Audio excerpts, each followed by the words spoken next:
Can you do roll call, please? Mr. Mayor. District 1, Councilman Rios. Here. District 3, Councilman Latham. Here. District 4, Vice Mayor Stapleton. Here. District 5, Councilwoman Giles. Here. District 6, Councilman Shipley. Here. Mayor Demaros. Here. We have a quorum, Mr. Mayor. Thank you, Shelley. I want to invite Chief Robinson up for the invocation.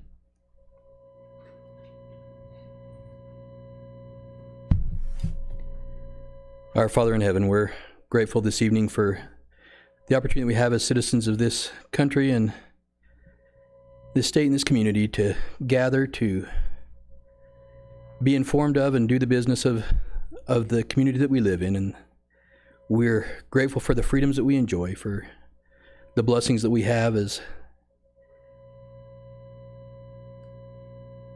to be part of this community and to work to the betterment of those who live here. We're grateful for all those who serve to keep this community safe and to help provide the services that are needed. We'd ask thy blessings be with this body this evening as they deliberate and work to provide guidance and direction to the community, that they will do so with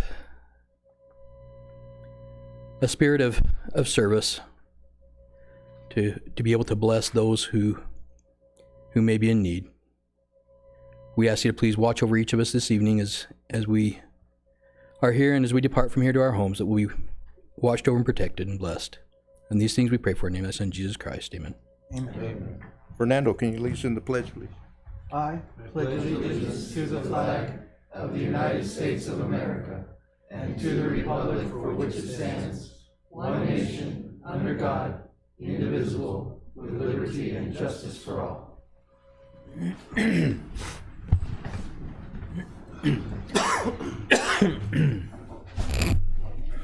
First on our agenda today, we have the swearing in of newly appointed Councilman Mike Pastor.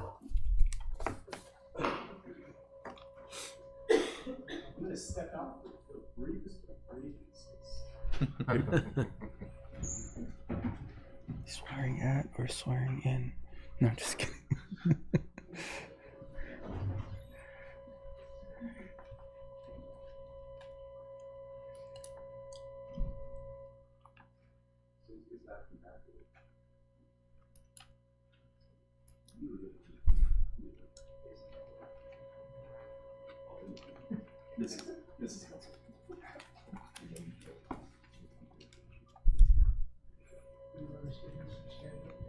I'm trying to.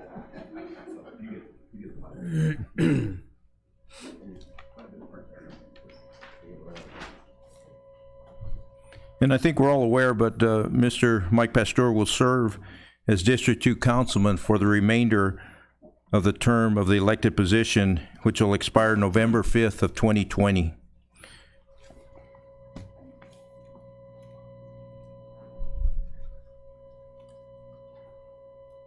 Congratulations.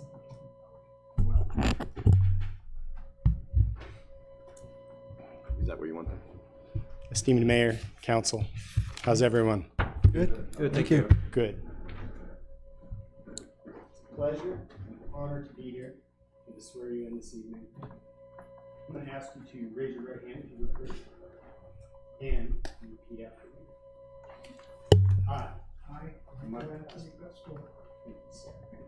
do solemnly swear that I will support the Constitution of the United States and the Constitution and laws of the state of Arizona, that I will bear true faith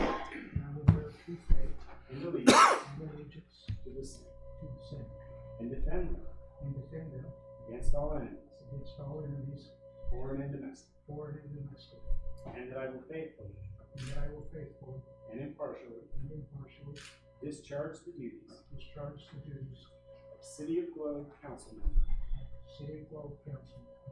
according to the best of my ability. So help me God. Thank you, sir. Welcome again.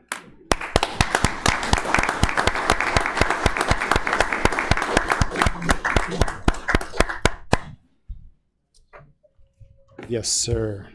Right there, please.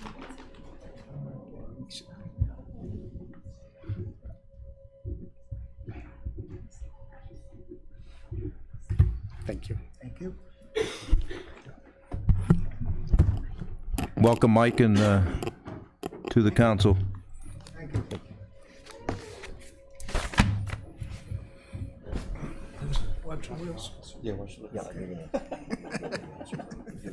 I remembered. I think we gave it to Charlene, but I'm not sure. Let me look at the. No, it's gonna take a couple seconds. So.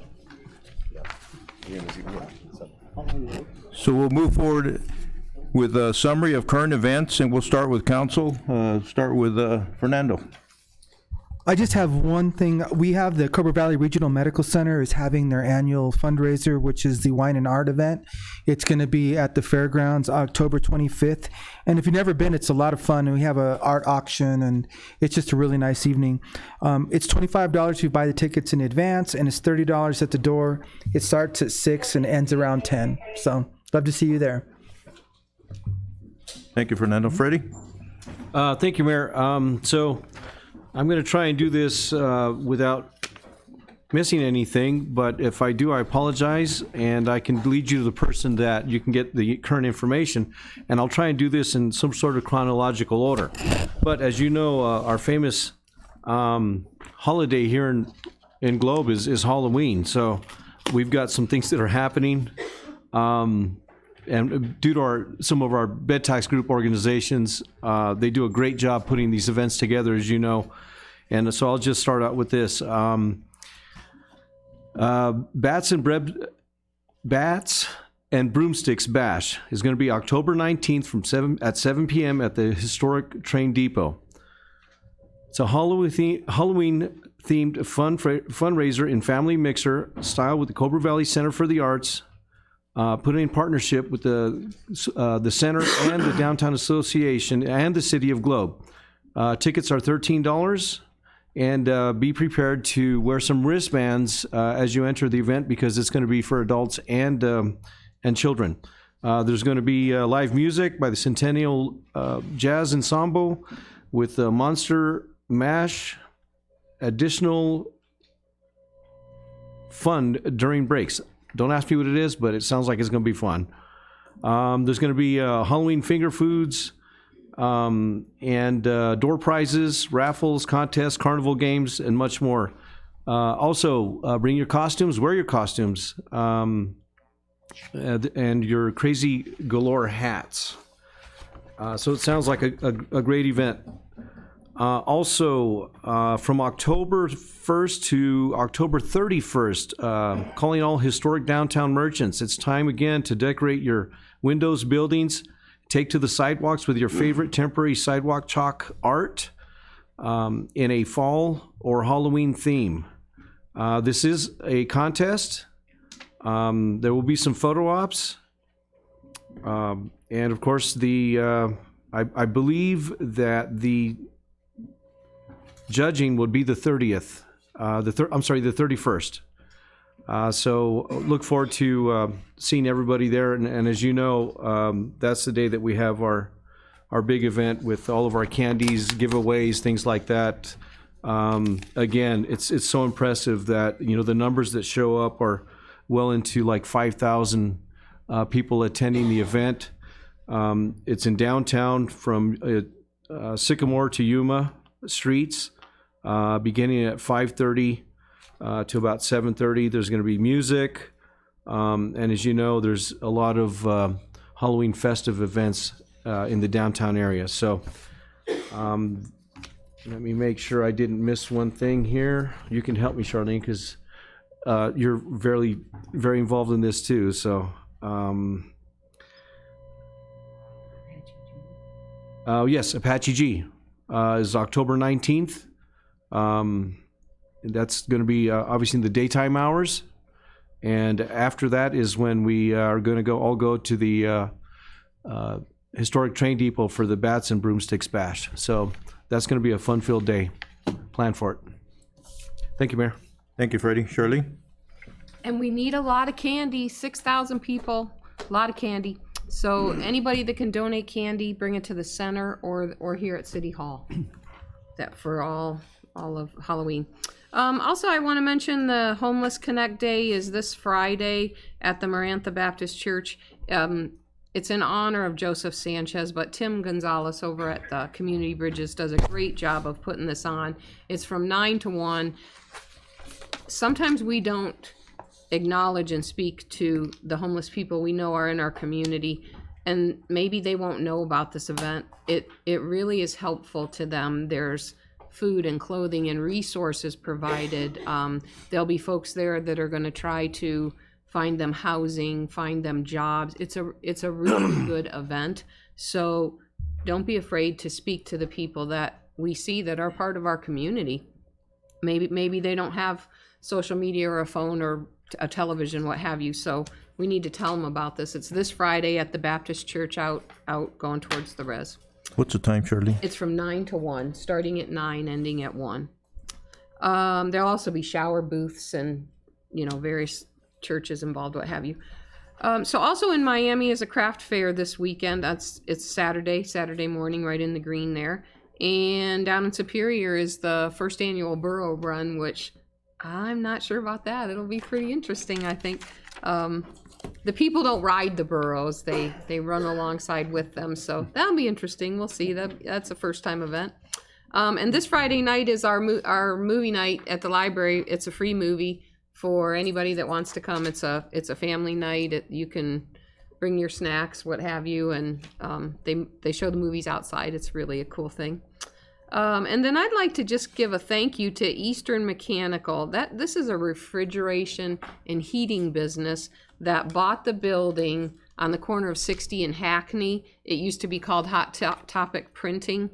And that building was, in pretty disarray. And these folks purchased the building, have put a lot of money into it. It's well done. They have redone, painted everything, fixed broken windows, just fixed the whole place. Put a beautiful new sign up. So we're just glad to have them in our community and glad that they care about their property. And then I'd like to thank the Nob Hill Block Watch Group. They had their yard and bake sale this past Saturday. It was a benefit for the Police Explorers group. But these ladies are really dedicated. I was there at 6:45 dropping my stuff off, and they were already there set up, and they had an array of baked goods and vendors and all this. Anything they raise goes to the Explorer Club. So we're fortunate to have a group like that in this community. I just want to talk a little bit about Oktoberfest this past Saturday. The Pinnell Mountain Foundation for Scholarships put this on in conjunction with Farley's, and $1,100 was raised. That's a lot for a couple hour event. I would really like to thank Richard Baldo and Chris from Public Works for setting up, because this was on a Saturday afternoon when they probably had other things they would rather have been doing. They went out of their way to be accommodating and really helpful to the folks that were putting the venue and putting the event on. I also saw 6 of our employees, aside from the ones that were working, there were 6 of our city employees that came just to enjoy the event. And that was great. The fire department brought us extra chairs, so that was a good problem that we didn't have enough chairs. That meant it was well attended.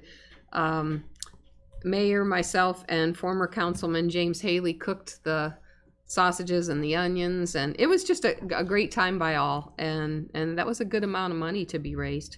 So thank you to everyone that was involved there. There were other volunteers, I don't know all their names, but anybody that helped, we thank you very much. And then I'd like to just talk on the 19th, as well as all these other things Freddie mentioned, is the Cousins Crawl is going to be going on, and that is put on by the Huddle, but Farley's and the Drift Inn are also going to participate. So that seems like it's going to be a fun event. It's the first time. This is the first year for it, so we'll see how that goes. And then lastly, I have had many business owners, multiple business owners, as well as public, that have said to please pass on to the police department and Chief Walters that are so much less problems downtown now with the vagrants and some of what was going on, the loitering and the problems. So thank you to all of you, because people are noticing. That is a good thing. We don't want to be known for the problem. We want to be known for the solution to the problem. So thank you all. Thank you, Charlene. Mike, any comments? I'd just like to thank the council for voting me in to serve out Mike's term. I hope that I can represent him as well as you folks represent the city of Globe. I look forward to serving the constituents of the city. And I want to thank Shelley and Paul for spending few hours the last couple of days orientating me on some of the processes that are involved in governance here in the city of Globe. And I hope Shelley doesn't mind me bothering her as much as I did, but she's a pretty good resource. Shelley's a good egg. We're keeping her. Yeah, that's all, Mayor. Thank you, Mike. Jesse? Thank you, Mayor. I just wanted to touch on Apache G, the 36th annual on October 19th. There's still some room for volunteers, so if you have an inclination to volunteer for that day, please reach out to our chamber director, Tiana Holder, there at the Chamber of Commerce. That's all I have, Mayor. Thank you. Thank you, Jesse. Mike? I just have a few things. First of all, I want to welcome Mike to our council. Thank you. Appreciate it. Welcome aboard.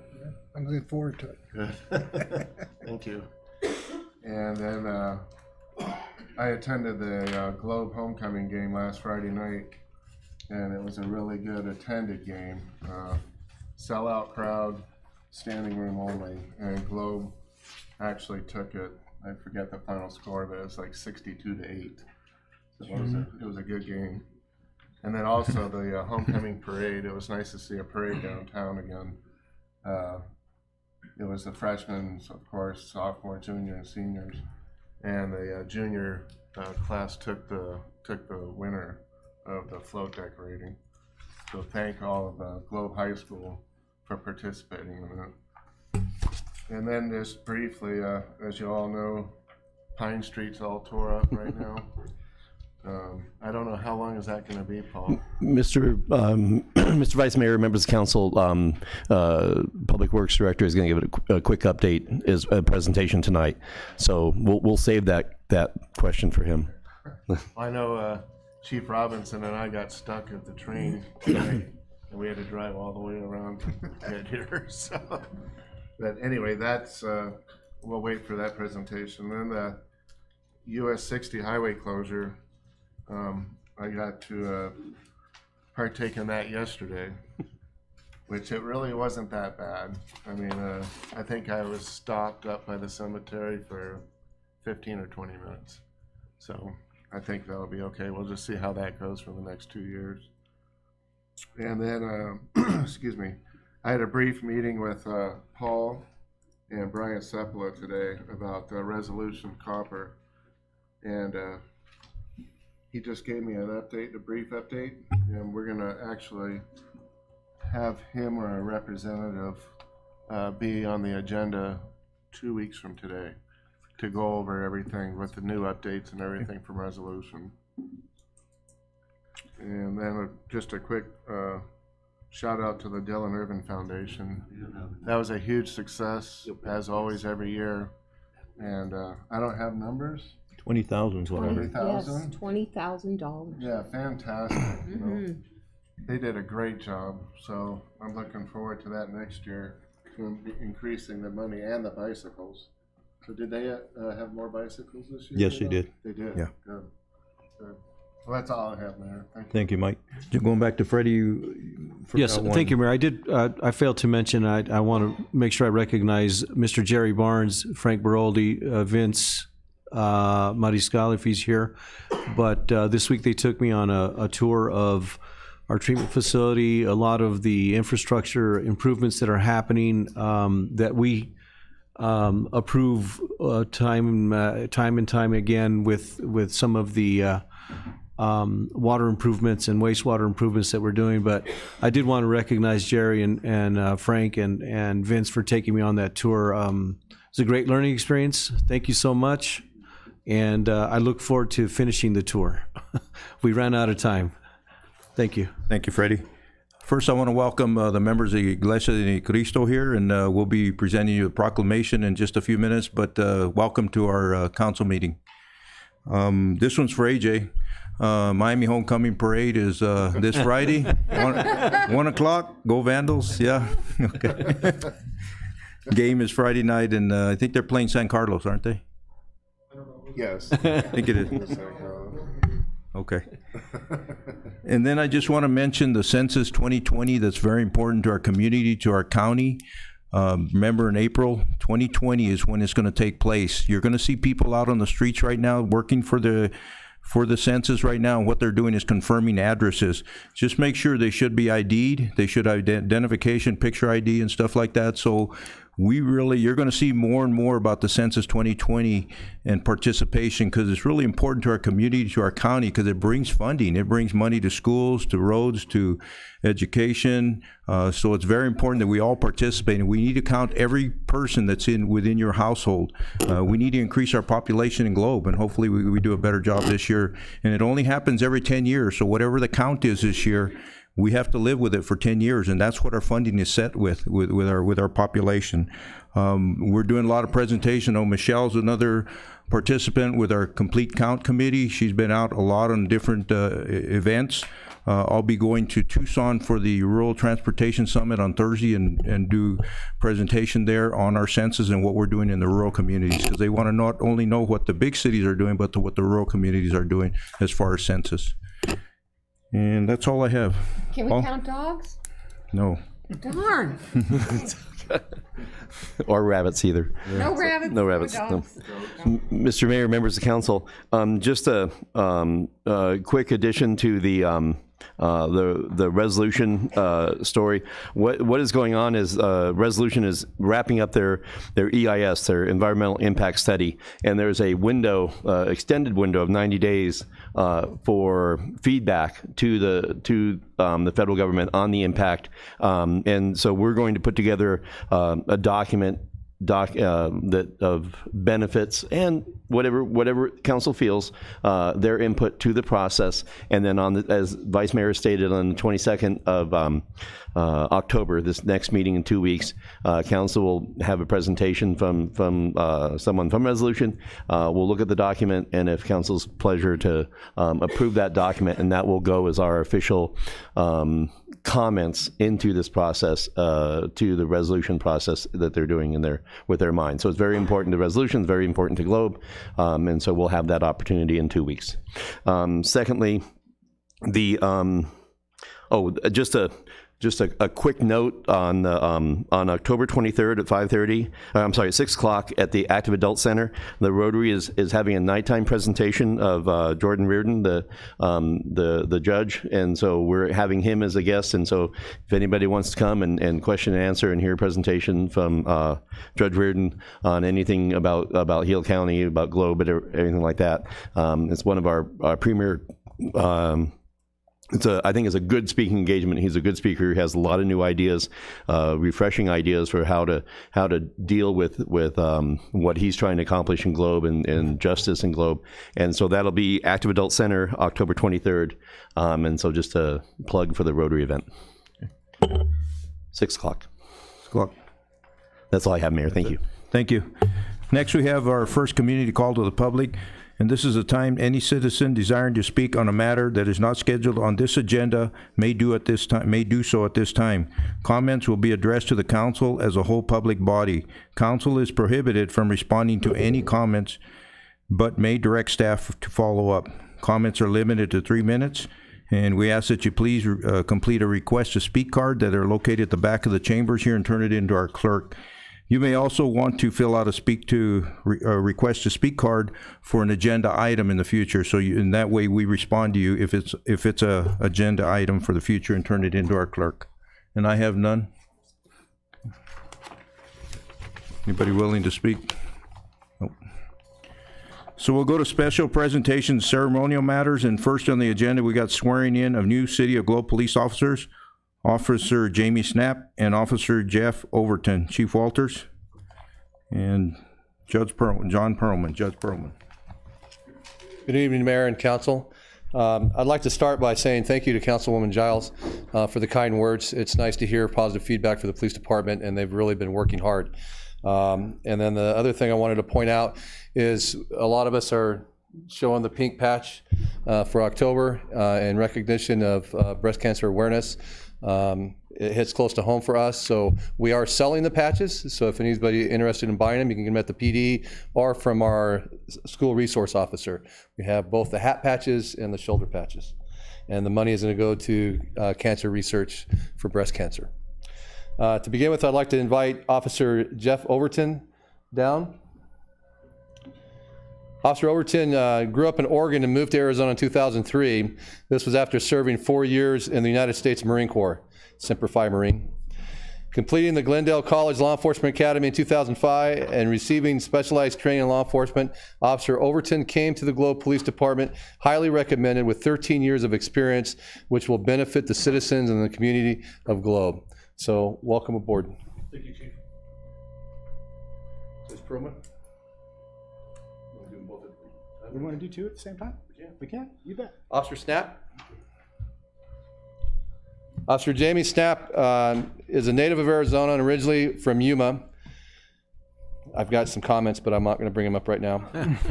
Officer Snap graduated from the Arizona Western College Law Enforcement Academy in 2019 at the top of her class. Nice. Officer Snap has a bachelor's degree in human services and mental health, which has helped us greatly. Officer Snap has relocated to the Globe area and is accompanied by her daughter. Officer Snap is looking forward to growing with the Globe community. Welcome aboard, Jamie.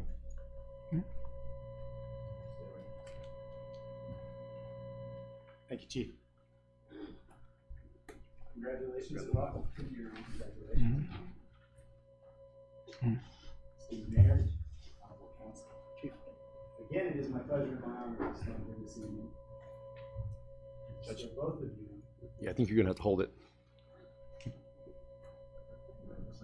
I'm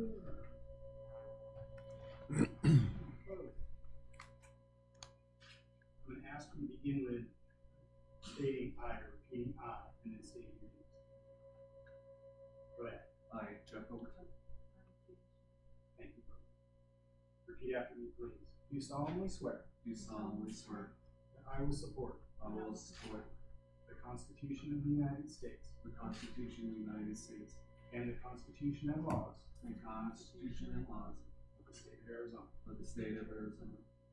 That I will bear true faith. I will bear true faith. And allegiance. And allegiance. To the same. To the same. And defend them. And to defend them. Against all enemies. Against all enemies. Foreign and domestic. Foreign and domestic. And that I will faithfully.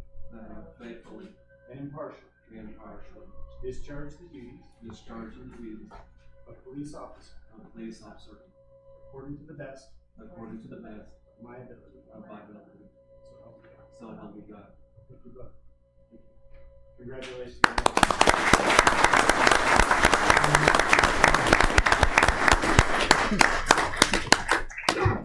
Thank you, Judge. Thank you, Mayor. Thank you, Council. Thank you. Thank you. So next we have recognition of new City of Globe Public Work employees, Water Utility Clerk Ginger Hurst, Wastewater Treatment Plant William Heft, Public Works Terry Harmon, and Water Department Jeremy Johnson. Jerry Barnes. Mr. Mayor, members of council, welcome, Councilman Pastor. You look good up here. So tonight I've asked the managers to come up and introduce their new employees. So Richard, why don't you start out? You got to do it with the mic. Terry Harmon, Public Works. Good evening, Mayor and Council. This is William Heft. I was going to say Hurst.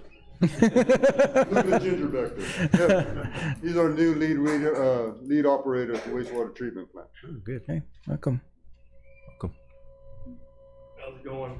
Good. Jeremy Johnson. He's an operator labor. This guy's a hard worker right here. We've been partners for probably just over a month now. He shows up on time every day, ready to work. Great. And he likes blue healers. That's a good thing. Then who? Good evening, Mayor, Council. Ginger Hurst is born and raised in Arizona, or in Globe area, graduated from Miami, has worked for the county, the school, and Boys and Girls Club. She's been with us a little over a month. You've all seen her at the front desk, and we welcome her. Great. Thank you. Right, and then we need the 4 new employees up. Oh, Over here. yep. Yep. Can't get away. You too, Jim. So, on the count of 3, say wastewater treatment plant. Or cheese. Thank you, guys. Welcome.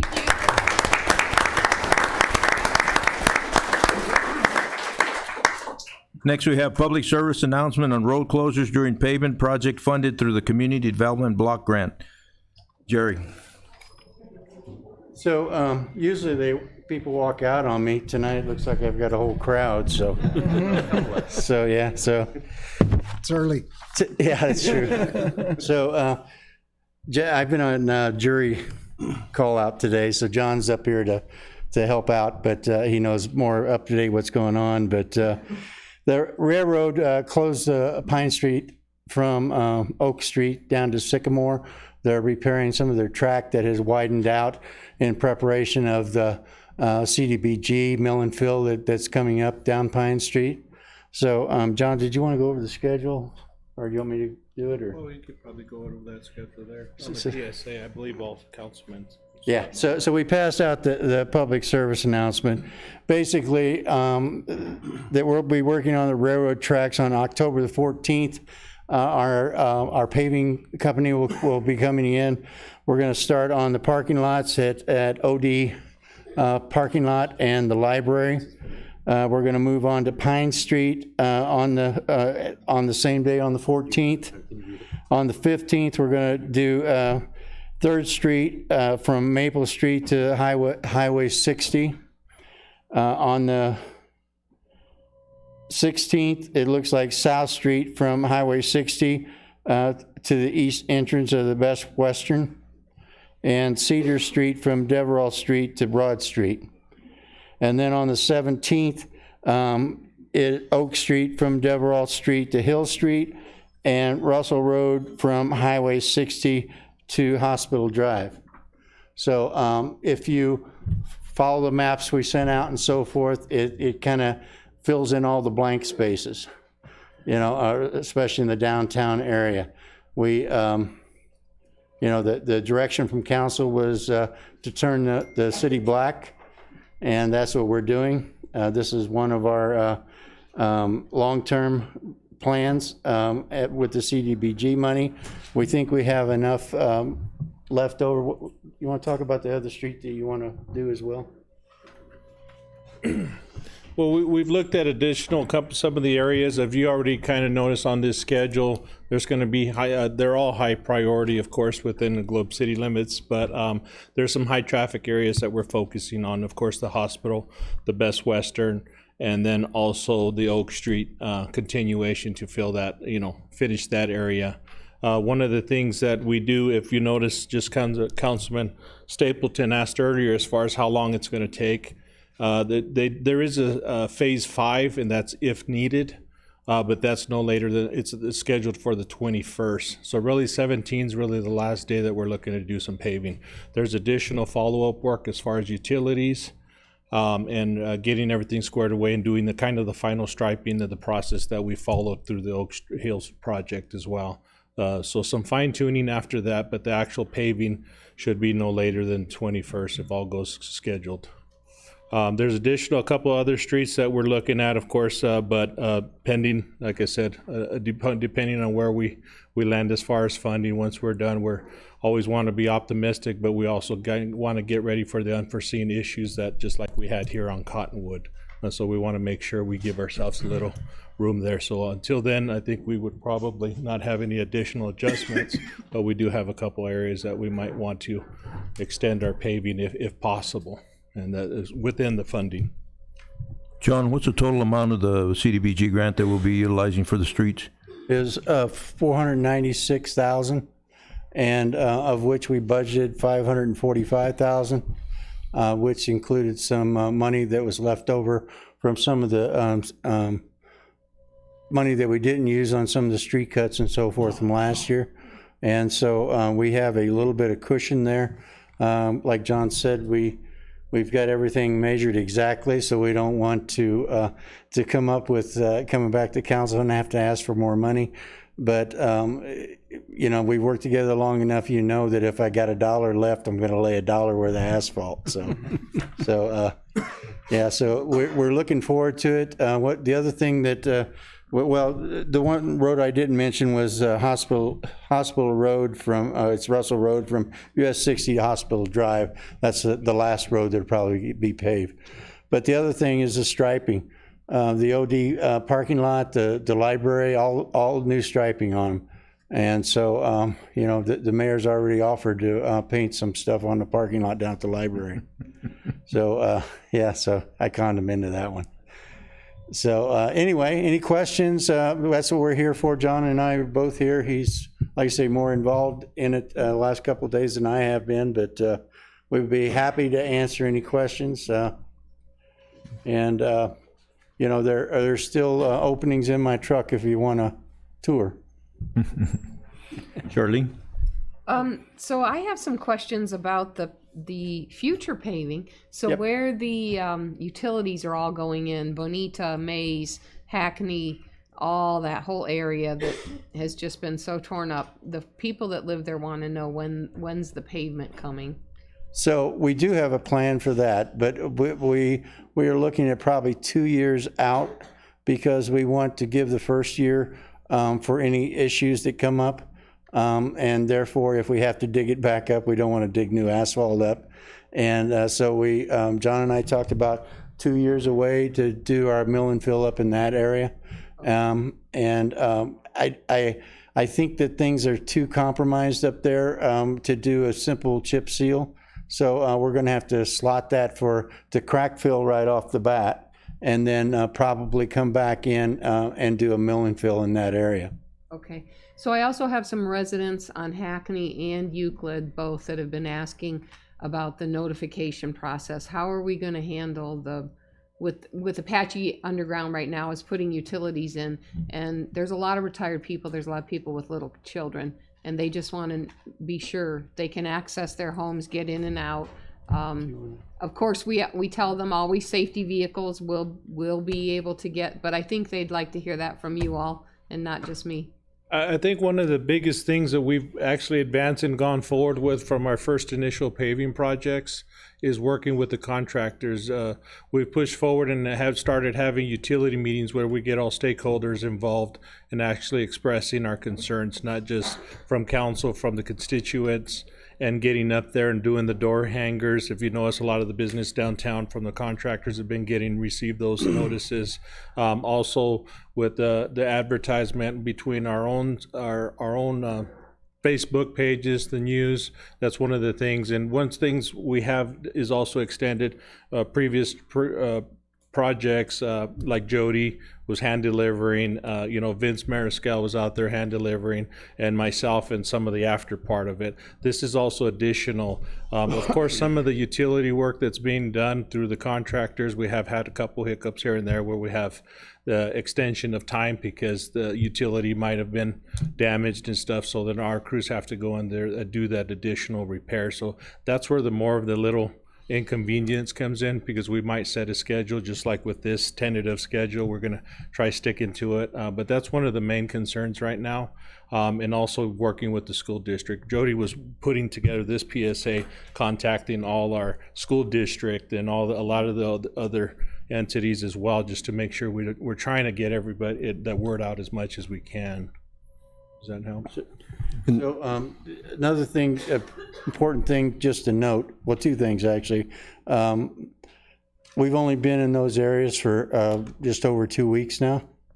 And so a lot of the complaints that we're getting are because our utilities have been in there for months, and we understand that they're trying to get in the road before we pave it, before we put our water line in. And it's the old adage that the first come doesn't move. And so they're wanting their gas line and their lines in ahead of us so we don't make them move over to the side. And so far, we've been real fortunate, and it's been a good partnership with them because we had our people out on the job saying, no, you need to go here. And we had surveyors out there. It's been really, really well planned. And we've had a few hiccups, but very few.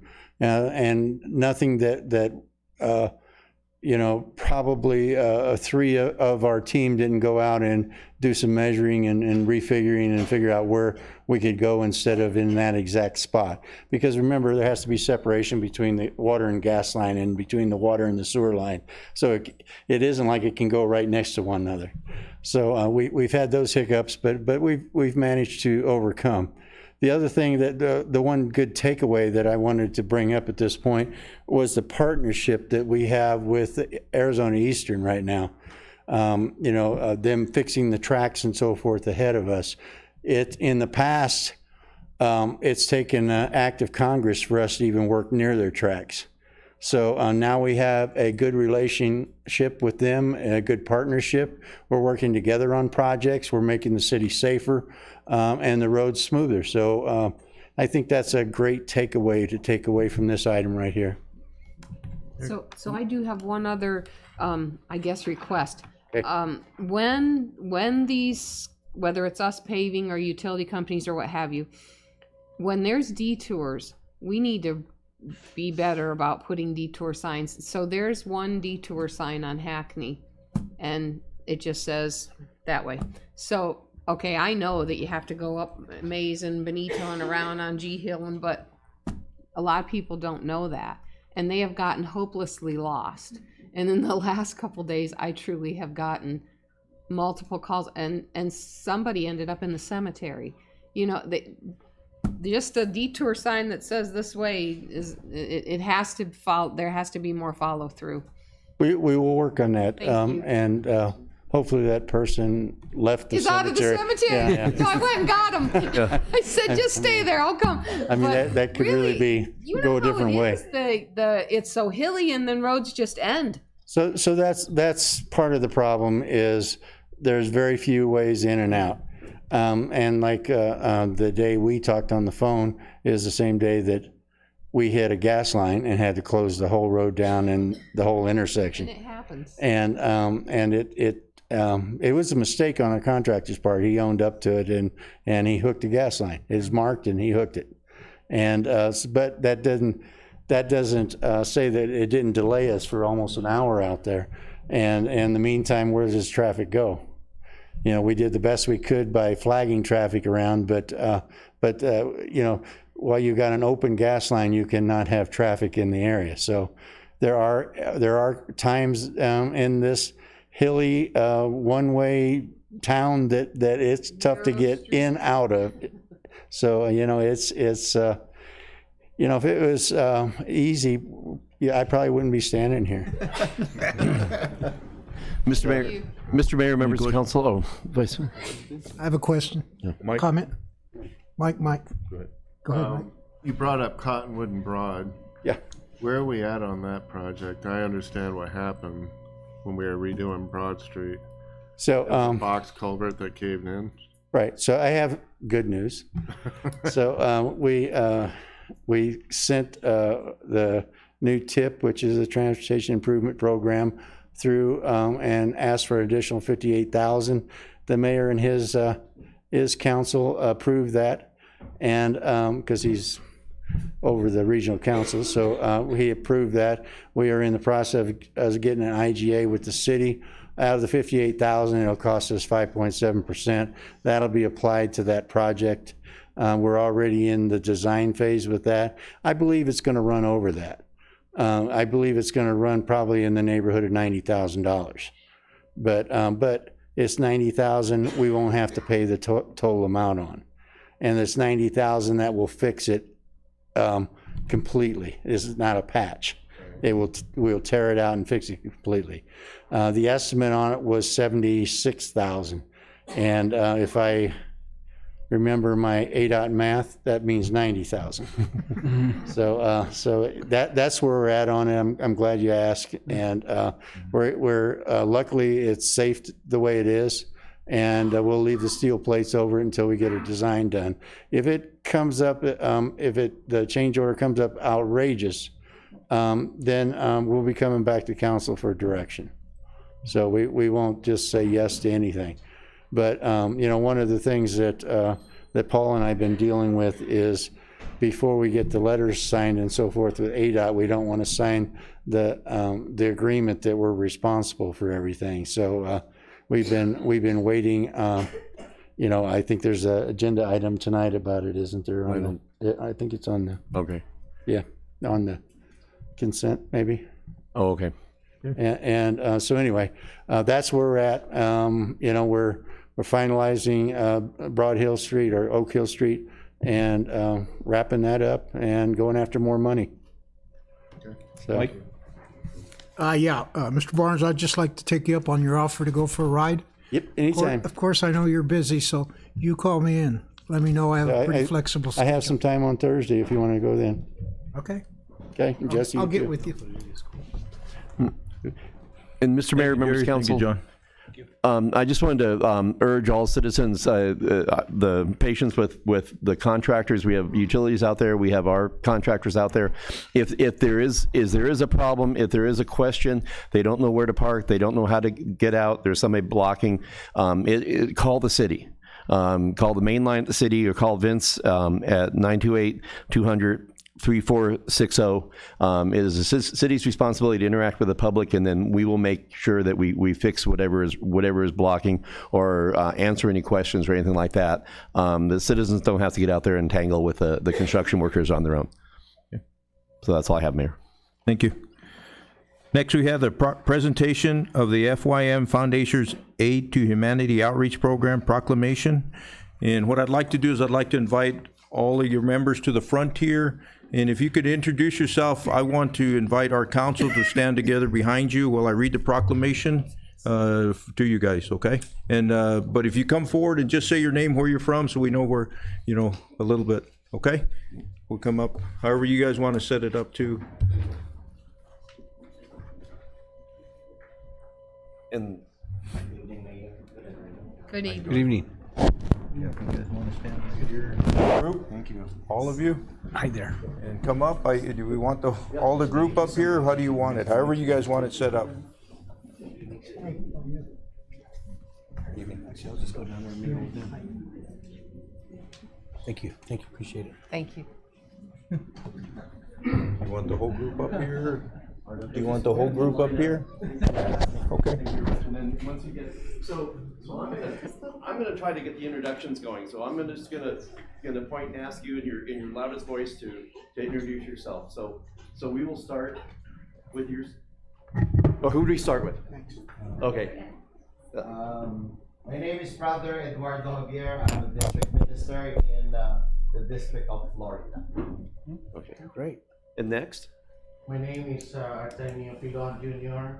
I am the district minister here in Mountain States, including this place.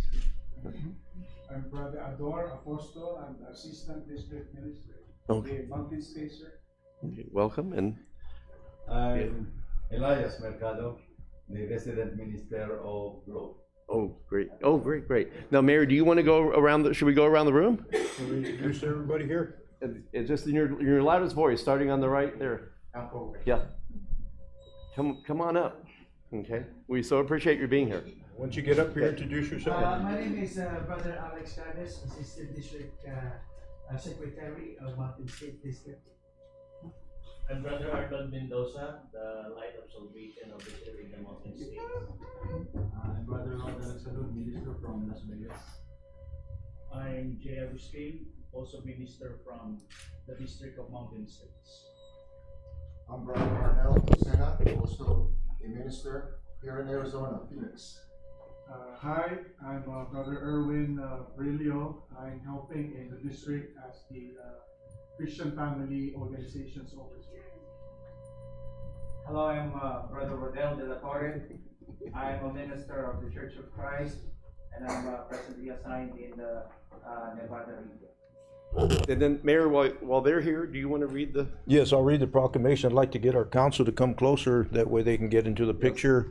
Want to make sure all of us are in it. And I'll read the proclamation. No, there we go.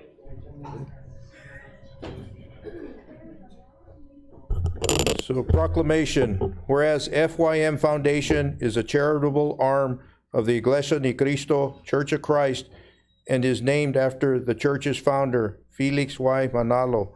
And whereas the FYM Foundation has spearheaded numerous global outreach projects providing much needed day-to-day resources and materials, as well as assistance in developing sustainable livelihood for many of its recipients.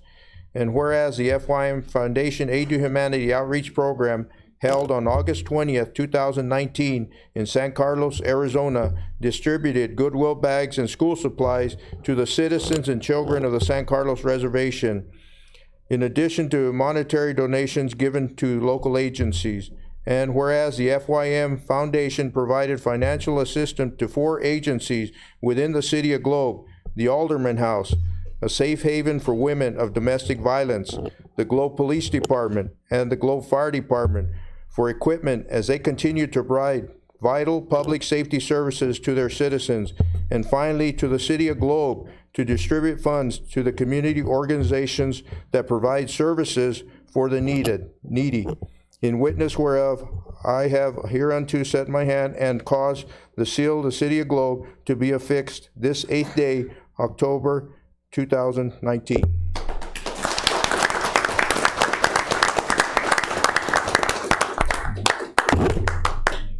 We have the proclamation and we have a couple of certificates here.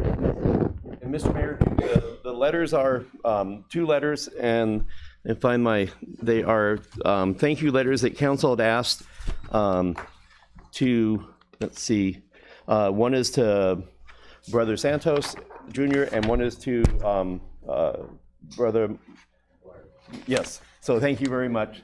And council, 2 weeks ago, I think council had put that together to thank you all for your participation. Thank you. So, Thank you. Thank you all. Thank you so much. One other addition to their program, they had some extra supplies and bags in San Carlos that were not distributed. So Chief Walters and Globe Police Department went and got those bags, and they were given to the ACE program within our community. The ACE programs provide food for children that do not have food in the evenings or on the weekends, and that's a new program in Globe Miami schools that is taking place right now, and we thank you for that.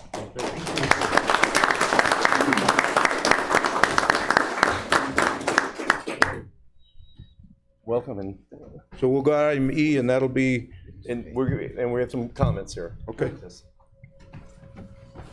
To the members of the council, Vice Mayor Mike Stapleton, to the Honorable Mayor Algameros, nice to see you again, sir. On behalf of the Iglesia Ni Cristo Church of Christ, through the leadership of our Executive Minister, Brother Eduardo V. Manalo, and the President of the FYM Foundation, Brother Glicerio B. Santos Jr., we would like to express our heartfelt thanks for this recognition that was given by the City of Globe. These proclamation seals the partnership between the City of Globe and the Church of Christ through its charitable arm, FYM Foundation.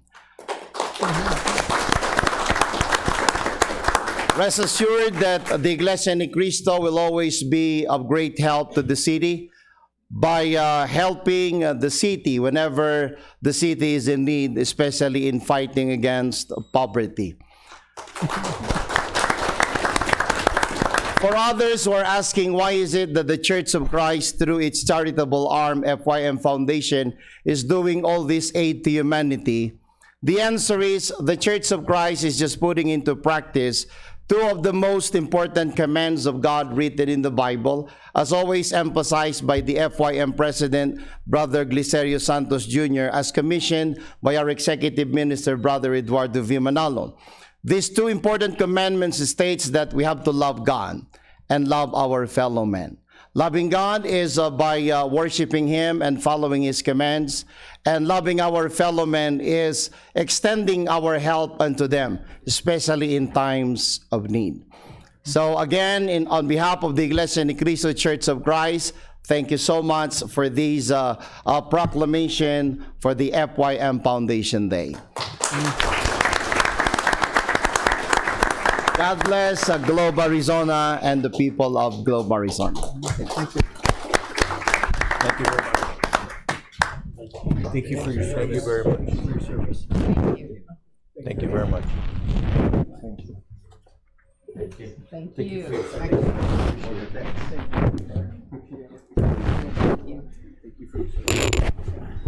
you very much. And just want to mention, we are honored to be now in the partnership with you. And we saw the videos and all the things you do. If more people know what you do, not only in Arizona, but throughout the nation, it is amazing after we saw everything that goes on that you guys do as far as charitable outreach. Thank you very much.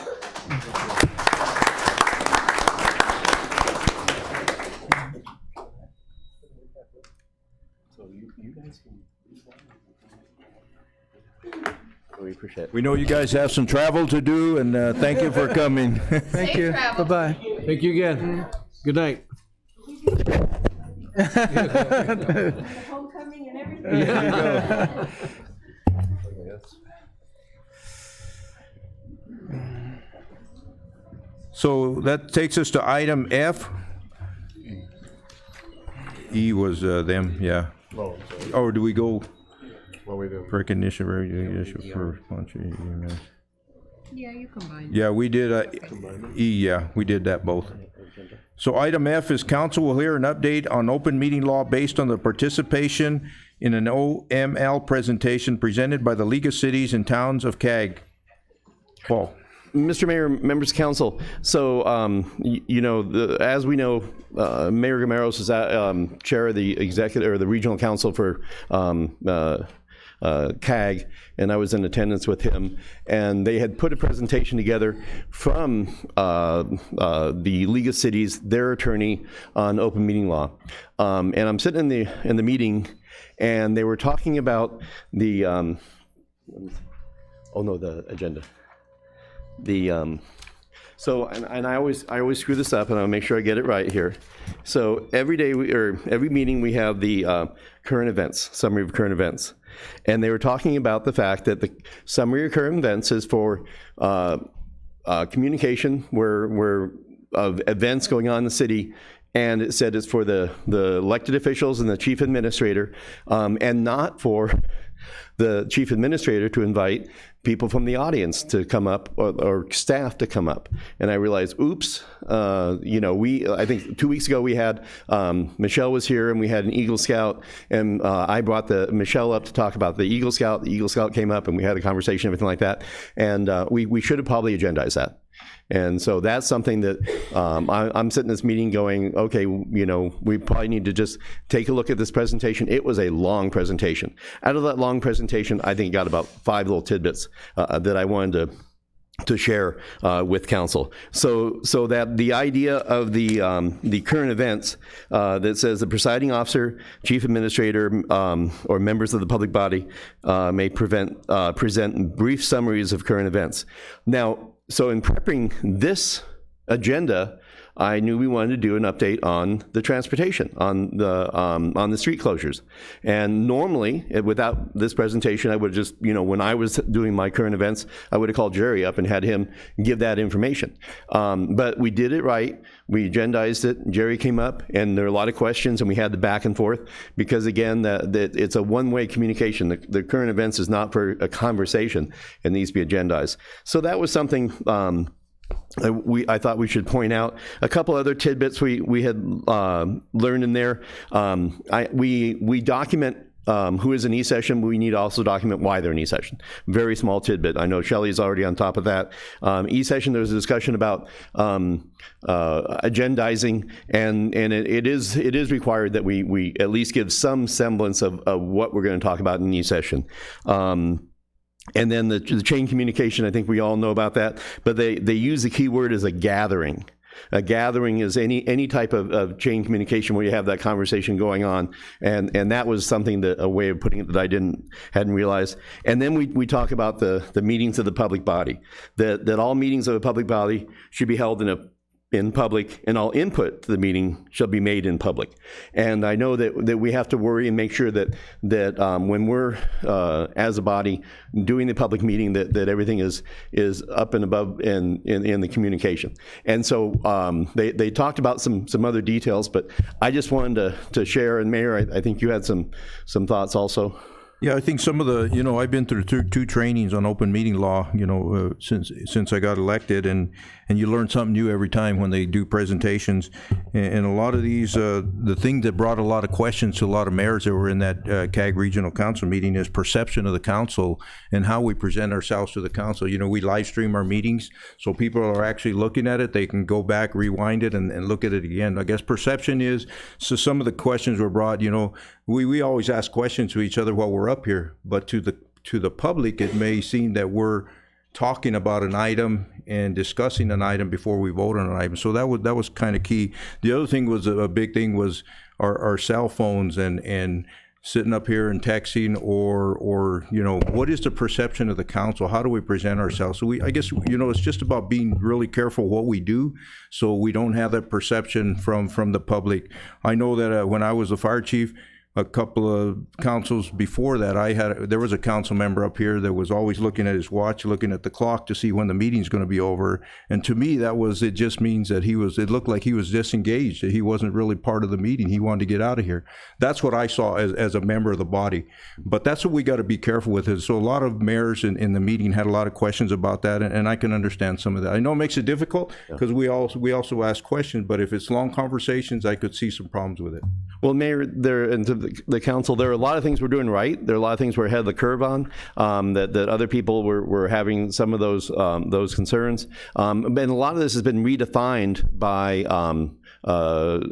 Attorney General findings. Their complaints go back and forth, and they hone down the rules. And so it's one of those things we always got to stay on top of. These are Globe councils traditionally been very much on top of open meeting law and respectful of that, and we'll continue with that. But I just wanted to share, and I wanted to have a chance, and I didn't want to explain to you from my summary of current events why I'm changing around this current events, because I would just be repeating my mistakes. So that's why I agendized this presentation. So I make sure that I make sure that we do that. So if we want two-way conversation, even the small stuff, and if we have want to hear from someone about something going on, we need to be more proactive in agendizing it properly, rather than kind of and then adding it into the current events. Mr. Mayor, members of council, that's all I have, unless you have any questions. Questions, comments? Thank you, Paul. All right, thank you. So item F, we got council will hear an update. Oh, no, I'm sorry. Item G, I just went through that one. Water attorney Carlos Ronstadt will update council on the 1999 water rights settlement between the City of Globe and the San Carlos Apache tribe. Mr. Mayor, members of council, this is Carlos Ronstadt. He's 15-minute presentation, then the table is yours for questions on this complicated issue. But Carlos, thank you. Mayor Gameros and Councilman, my name is Carlos Ronstadt, and I've been working for Globe forever. and it's kind of funny when I start and think about it, because I not only litigated the settlement with the San Carlos tribe, but 20 years before that, I was a junior hydrologist working for the engineering firm that installed or managed those Cutter Basin wells. So if you add the 220s together, I think you get about 40 years of history on the job. So Paul asked me to talk a little bit about the settlement that is between the City of Globe and the San Carlos Apache tribe. And in order to do that, I've got to kind of explain how that came to pass. So there's something in Arizona called the General Stream Adjudication, and there actually are two of them. There's one up in the Little Colorado in the entire watershed, and then there's another one down here in the Gila River watershed, which, as you know, includes the city of Phoenix, includes Tucson. Most of the metropolitan areas of Arizona are in that. So it's a pretty gigantic task to go through and summarize and catalog all the water rights in there. Globe is in the Gila, obviously, but it's actually in two watersheds of the Gila. If you go out, I'm kind of turned around, but if you go out east of here, there's a divide. You cross the divide into Cutter, the Cutter Basin. And that area is in the upper Gila, and on this side of the divide, I think we're in the upper Salt. So there's two different watersheds that Globe in the past has been involved in. The adjudication process started in the 1970s, so we've been at it for about 45 years. It's easy to say that not much has been accomplished, but I'll kind of throw some shade on that comment in a minute. And the adjudication process is designed to figure out the scope and extent and ownership of water rights. So it started in the 70s when petitions were filed to initiate these processes. For the first 10 years, all we did was fight over whether that process could include Indian tribes like the San Carlos tribe.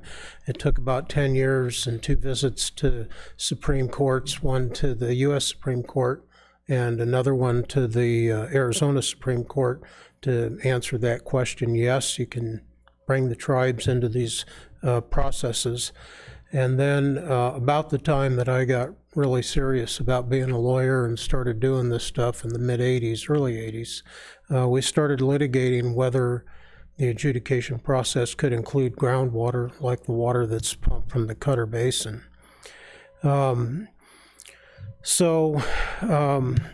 It's been, to get to this stage, it's been a really long, complicated process. The court is still looking at whether groundwater should be included, and if so, how much, how far out should the wells be before they're exempted from that process. Most of the activity on that question has been focused on the San Pedro, and over the last year or so, they're kind of initiating those processes on the Verde River. So it'll be a while before they get to the Cutter Basin. The adjudication, there's been 2 major consequences of that. First of all, over the 45-year history of that proceeding, they shelled out, Globe water users shelled out lots of money for attorneys and for experts.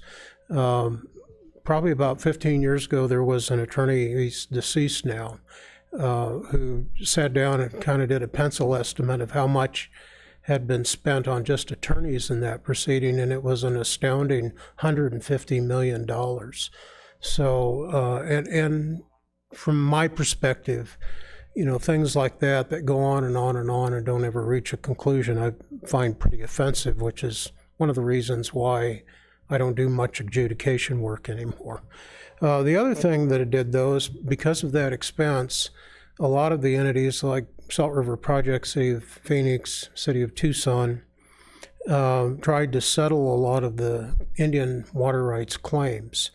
So, the adjudication focuses on claims that are based on water rights that are appropriable under Arizona law, which means surface water, or claims to waters that are subject to federal claims, which is how the Cutter Basin gets brought into this. So in the late 80s, early 90s, the major parties that were involved in the adjudication sat down and started to fashion a settlement of the water rights claims that were being asserted by the San Carlos Apache.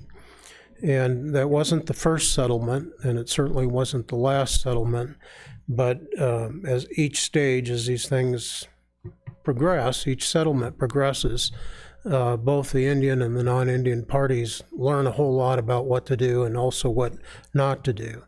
So in the case of San Carlos, Congress passed the legislation to authorize the settlement in 1992, and that was based on a representation that there was a settlement agreement, there was a draft that was presented to Congress, and Congress kind of blessed that, and that settlement agreement included Globe. Well, 7 or 8 years later, when they finally have to get around to finishing the negotiation of the agreement, the Cutter Basin wells were difficult enough to resolve that the major parties decided what we'll do is just take Globe's name out of the settlement agreement, notwithstanding the act of Congress. So when that happened, Globe went to the MAT and said, hey, wait, under the legislation, we were supposed to be included. And it took about 6 months and some court rulings and some solid support from the Central Arizona Project to get to the point where the court, you could kind of see the handwriting on the wall, which way the court was going to go. And as a result of that perception, the San Carlos tribe said, yeah, we'll give you guys a right to continue to pump your Cutter Basin well field. And that led to an amendment to the existing agreement that was entered into in 1999, 20 years ago. So the basic format of that agreement is at the time that it was executed, Globe had a right to use Central Arizona Project water. They had about 3,500 acre feet of that. And at the time, Globe felt that it needed the right to withdraw 2,500 acre feet of water from the Cutter well field. And there really wasn't any way for Globe to use that CAP water, but it was a pretty easy solution to the problem to give up that CAP in exchange for the right to continue to use the Cutter Basin wells. So that led, and that concept is embodied in that third amendment. So that's kind of the overall framework of the settlement. Globe's use from Cutter Basin is capped at 2,500 acre feet. So if you ever think you're going to need more than that, we need to find some more water. One of the things, I haven't really mentioned this to Paul, but there's another allocation process that was started in the year 2004 for additional CAP water. Maybe that's something that Globe would want to participate in if they could ever figure out how to use that water here. And in order to do that, I think you've got to have a pretty good relationship with the San Carlos tribe, because they're the ones that are trying to implement a strategy to use the CAP water that they were awarded or won in the context of that settlement. So that's kind of the big picture of both the adjudication and the settlement. I think the adjudication, I mean, I was maybe the third generation of attorney that kind of worked on it for 15, 20 years. Now we're on maybe the fifth or sixth generation, and I'm sure it'll go on for another 45 years before it's ever resolved, and I'll be, long gone by the time that it is. So I think that kind of wraps up what I wanted to say, and if you've got any questions, I don't know if Thank you. time-wise. Fernando? I do have a question, and it may not be related, but you might be familiar with it. This weekend, I met with a county supervisor from Graham County, and they're struggling right now with the San Carlos tribe because of some agreement that San Carlos was a part of but didn't actually sign off on. And now they're kind of balking, and it's causing some problems for the Gila River Valley, which is Safford, Thatcher, Pima, and all those areas. And so is that part of this agreement, or is that some other agreement? No, that's a different agreement. There's so in addition to the adjudication process, there's also a couple of water rights decrees that were entered in at various times. So for the Safford area down to, I don't know if you know where, probably do know where Ashurst Hayden Dam is, near Florence. Mm-hmm. All those water rights were subject of a federal decree that was entered in 1935, Globe Equity. And on the Globe Equity decree, when it was signed, the ink wasn't dry on the paper before they all were back in court trying to, figure out who was on first. That, for what it's worth, the legislation that was entered in part or as part of that Globe Equity settlement resulted in the construction of San Carlos Dam and the what is it, Coolidge Reservoir? Maybe it's Coolidge Dam. I got it backwards, but you know where I mean.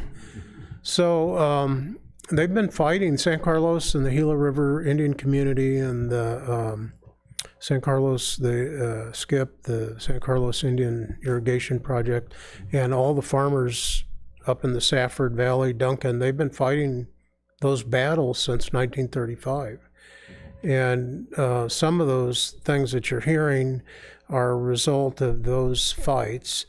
There was a settlement with the Gila River Indian community that was entered in response to a settlement in 2004, and that was supposed to resolve all of these things, but it really didn't. It just made it worse. And I think in part because the San Carlos tribe, for whatever reason, chose not to participate in that settlement. So it's kind of the odd man out. And it's also in between two big settling parties, the Gila Valley folks in Safford and then the Gila River Indian community in San Carlos down here.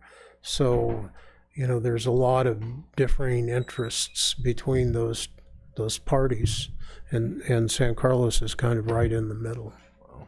Can I ask another question?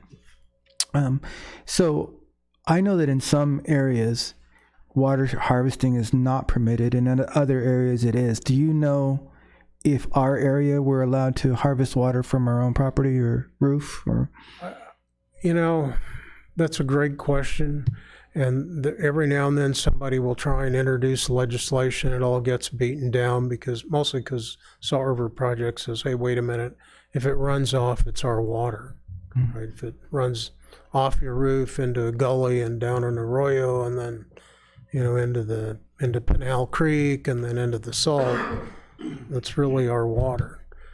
But I think there ought to be some mechanism to encourage that. And there's something called the common enemy rule, and there's all these little idiosyncrasies under the law in terms of what you can and can't do. And I don't really know whether it's legal or not, but I would try it. And then if somebody comes out and makes me move my 40-gallon storage container and my gutter, then I would do it, right?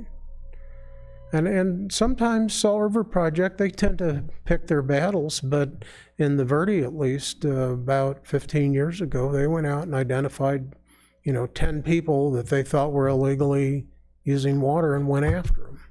So they do monitor some of this stuff, at least on the salt part of the watershed.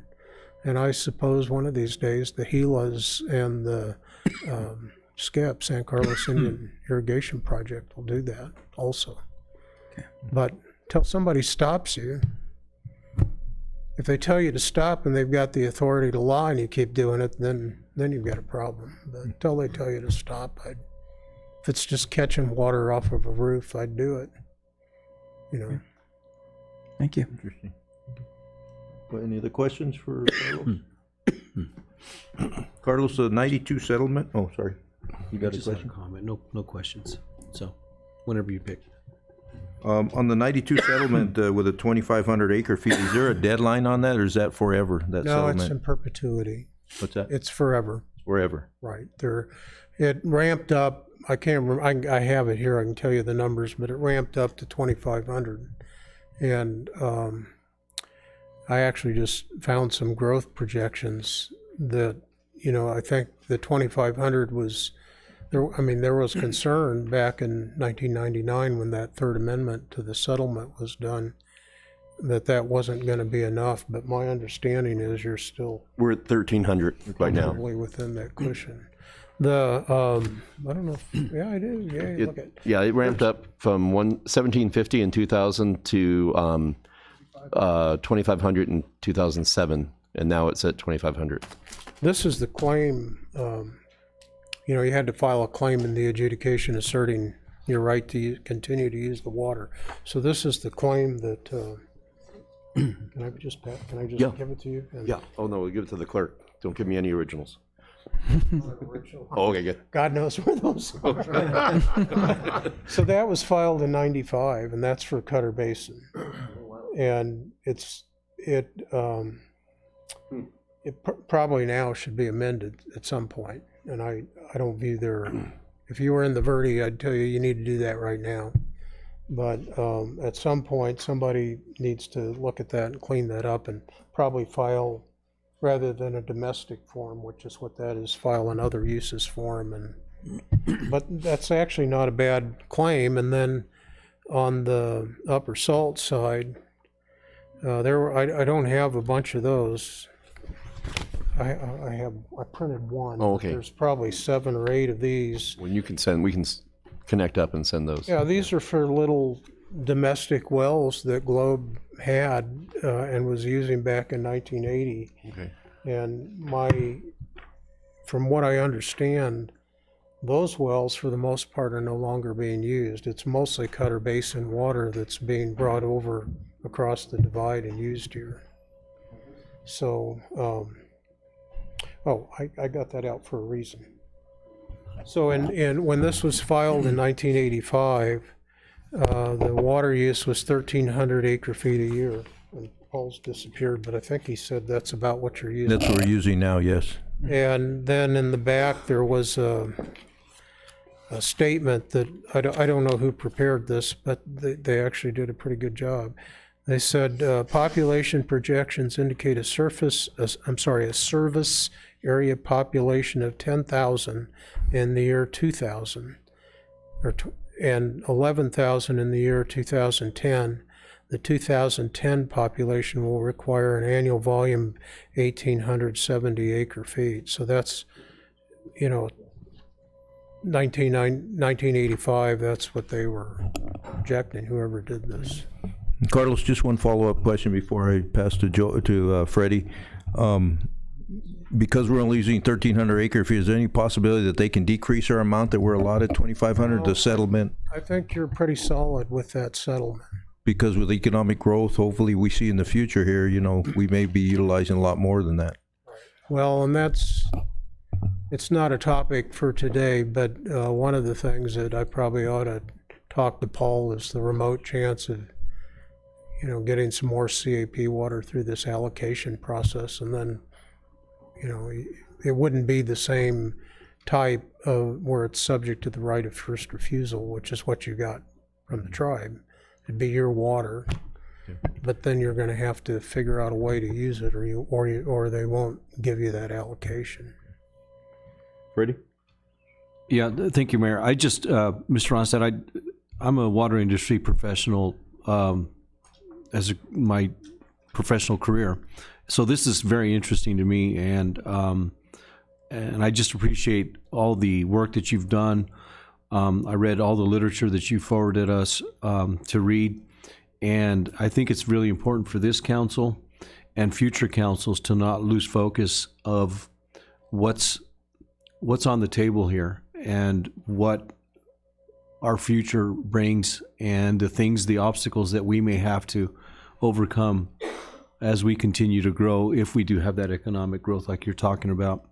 When I first, my first year on council, I remember hearing the first right of refusal, and I understand CAP and I understand where it comes from, but it was a little bit cloudy to me.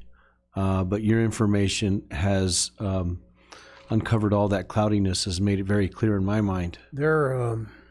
I forgot to mention this. There was an attorney who represented Globe and who kind of engineered that, and his name was Marvin Cohen, and he's deceased now, but he was the one that when they were negotiating the federal legislation, he had a lot of federal experience. I think he had been on the Civil Aeronautics Board or something like that, and he was very instrumental in getting Globe included in the congressional legislation.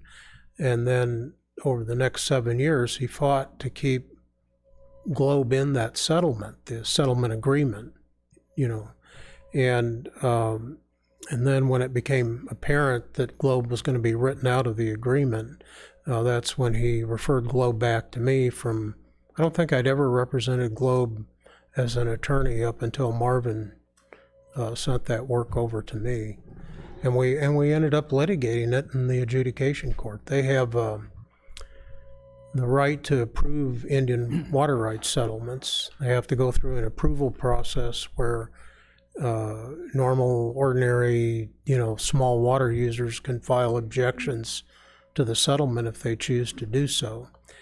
And in the context of that, that was kind of how we litigated whether the Globe should be included in that settlement. And it was a mess. It was an expensive, time-consuming, frustrating mess to get from, being written out to being written back in. And like I said, CAP was very supportive. The city of Glendale also was very supportive. We didn't get much traction from Phoenix or anybody else, but those two entities really stood behind Globe. Right. Well, I just feel that not just this council, but future councils should remain educated on this and in this, so that we don't lose focus and sight of basically the cards that were dealt with. So it's just a recommendation to staff, future council. Let's all be educated about this. Fernando?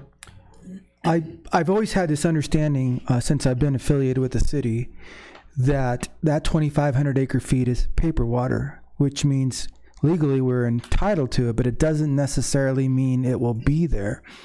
And so, and my other understanding is that San Carlos has no obligation to restrict their water use to make sure that it's there for us.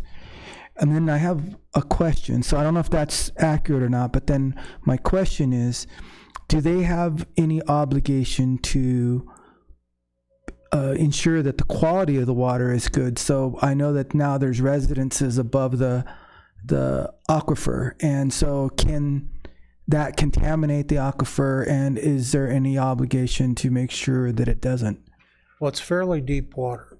So if you're worrying about a septic system that leaches, it's going to take a while to get down there 200 or 300 feet, which is where the pumping level is. On the other, and there I'd have to go back and look, there may be some what I'm going to call well spacing or well location information in there, and that may also apply to the tribe, but broad brush, we tried very hard to get some sort of conjunctive management where both the tribe and the city of Globe would be responsive to protecting the health of that aquifer. And the tribe at that time didn't want to hear it. Now, it's 20 years later, and maybe the tribe is more receptive to that than they were 20 years ago. I don't know. But that's why I say it's really important to keep the door open, keep discussions. I don't know if you have a utility manager that also talks to somebody kind of the equivalent level at the tribe. I vaguely remember that I think Globe was actually supplying some water on the Oh, I don't know. tribal lands. Yeah, Jerry, did Globe ever supply water to the San Carlos? Not that I know of. I think there was some houses around. Yeah. Yeah, maybe some Yeah, a local area. But, if you ever lose that dialogue, then, somebody's going to have to go back, start from scratch again. I'll look at that question and I'll send Paul an email about whether there are any provisions in there that, I know there's nothing that limits the tribe, but there might be some well spacing. I remember the section, I just don't remember exactly what it says. Thank you. It's like having a photographic memory, but then the picture develops and it's a little cloudy. A little fuzzy. Plus, it was 20 years ago, right? Mr. Mayor, members of council, just to put a little bit of a context to this, and so we have 2,500 acre feet we're allowed. We're currently pumping 1,300, that's servicing over 10,000 people. We do hope to have growth in the future, but we seem to be sitting well. When the concerns, and I think Councilman Shipley covered them, and if you want more information about this, take Stan to lunch. Mayor Gibson knows this very well. his concerns are the water table, the contamination issue, the reporting, because we report to them what we pump. We don't know how much they're pumping. And then the AMA. And I explained to Stan that not having the AMA is probably a good thing because it's a level of control. But Jerry told me that over the 20 years, we've the water table level has dropped about 100 feet.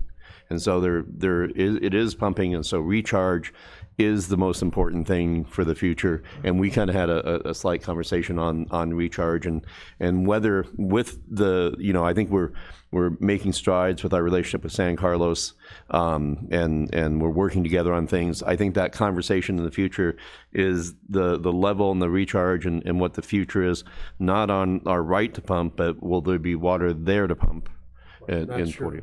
Yeah. That's your paper water. Yeah. And so, so I think the conversation is, can we make sure that instill that the recharge happens?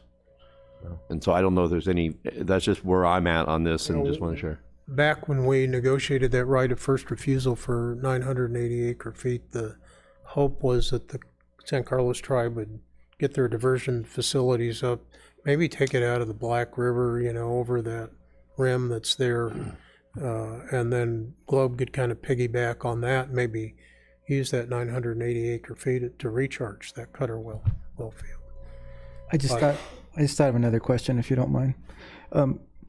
At one time, they pointed out that there was a tank that we were pumping from a well that is near the railroad track, closer to Globe, that is by the old asbestos flats, is what they call it. But the water there was brackish. It had a higher arsenic content than is allowable. And I think there was some question as to whether that water was actually from the same aquifer, but according to your data, we're either in SRP or we are in the Gila River, whatever, aquifer. I don't know about that well. It depends on how deep it is. Mm-hmm. Now I'm going back 40 years. I remember that those Cutter Basin wells were pretty deep wells. So if it's a shallow well that's pumping into a stock pond or something, very well could be brackish and may not be connected to that same aquifer that supplies water to the Cutter Basin. I just don't know. Okay. Thank you. Thank you very much, Carlos. We appreciate the information. I'm glad to get caught up with you guys. Mr. Mayor, before we end this topic, I think Jerry had a comment.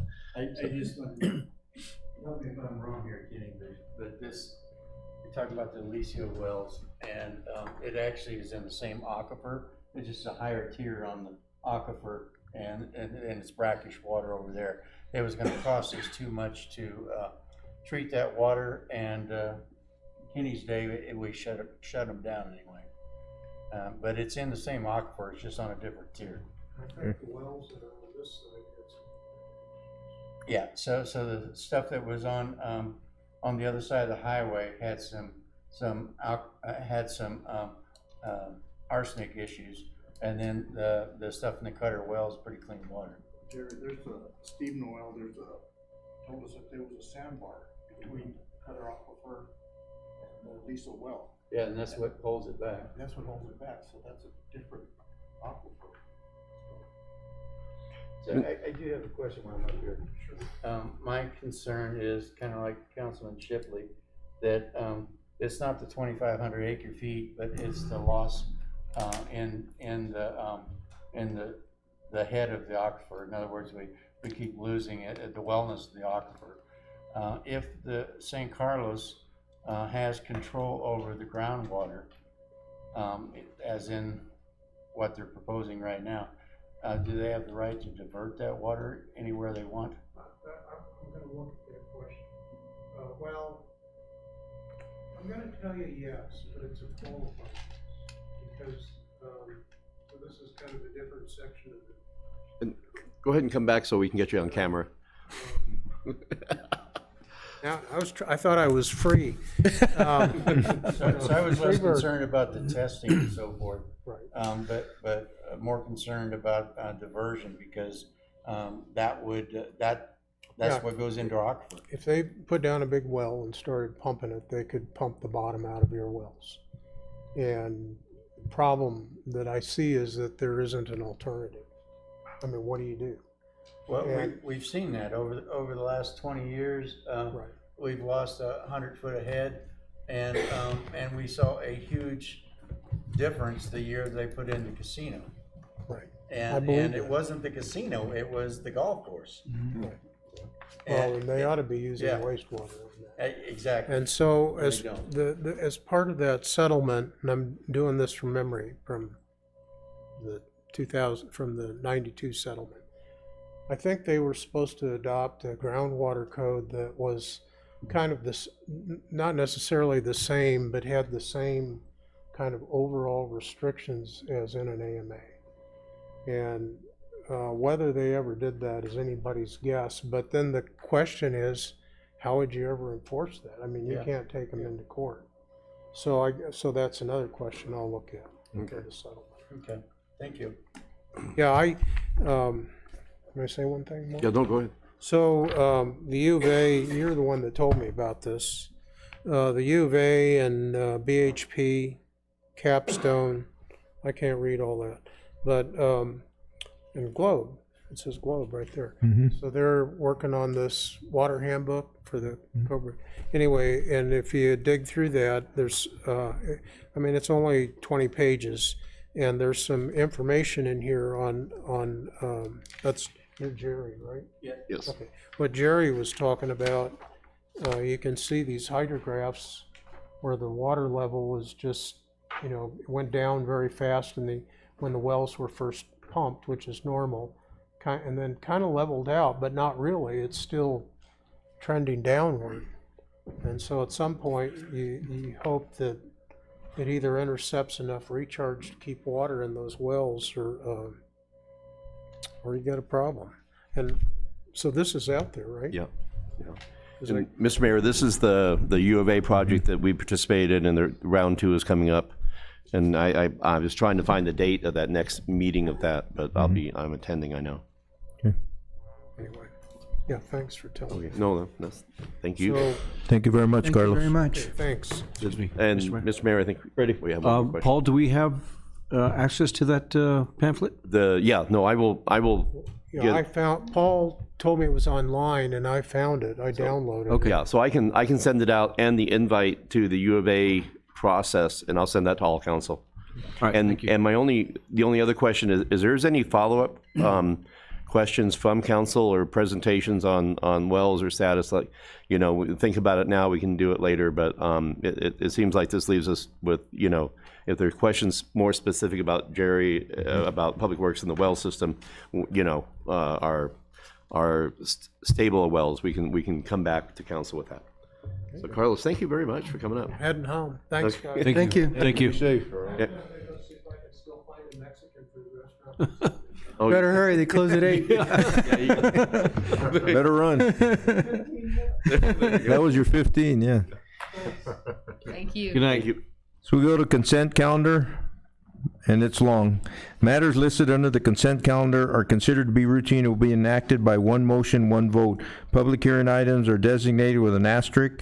Prior to consideration of the consent agenda, the mayor will ask whether any member of the public wishes to remove a public hearing item for separate consideration. Members of the council and or staff may remove any item for separate consideration. So we have A, consideration of waiver of section 2-4-10A prior discussion rule to allow action on the balance of the consent agenda. 1, accounts payable. 2, consideration approval of council minutes. A, June 25th, 2019 council meeting minutes. B, September 27, 2019 Arts Advisory Commission meeting minutes. B, consideration of agreements to purchase less than $25,000. C, consideration of the fleet report.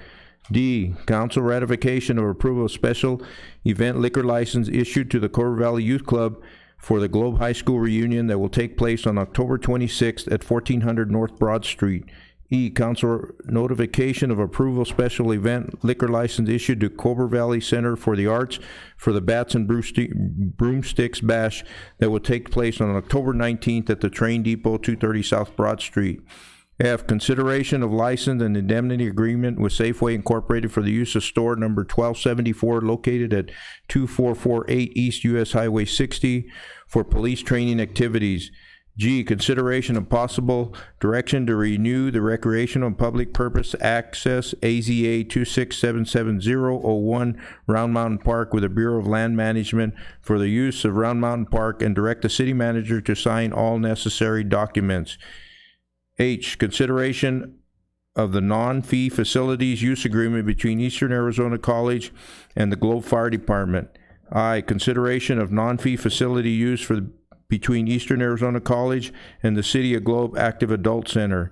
J, ratification of letter dated September 26, 2019 to Terry Rambler, Chairman of the San Carlos Apache Tribe regarding City of Globe's decision to waive first right of refusal to Central Arizona Project Water, superseding original waiver letter dated March 17, 2017. K, consideration of Historic Preservation Advisory Commission recommendation of approval of sign and awnings for Diamond Dental located at 198 West O Street of Globe. L, consideration of the Historic Preservation Advisory Commission recommendation of approval of the sign of Jackson Hewitt located at 240 North Broad Street in Globe. And M, consideration of the Historic Preservation Advisory Commission recommendation of approval of the sign of the old home relics next to 392 North Broad Street in Globe. Do we have anybody from the public, the staff, or council that would like to remove any of these items?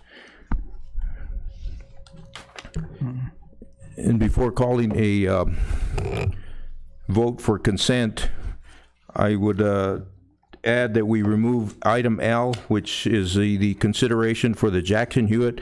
That does not require a permit because it's not a change, it's just a maintenance request for the sign itself, so they're not changing it.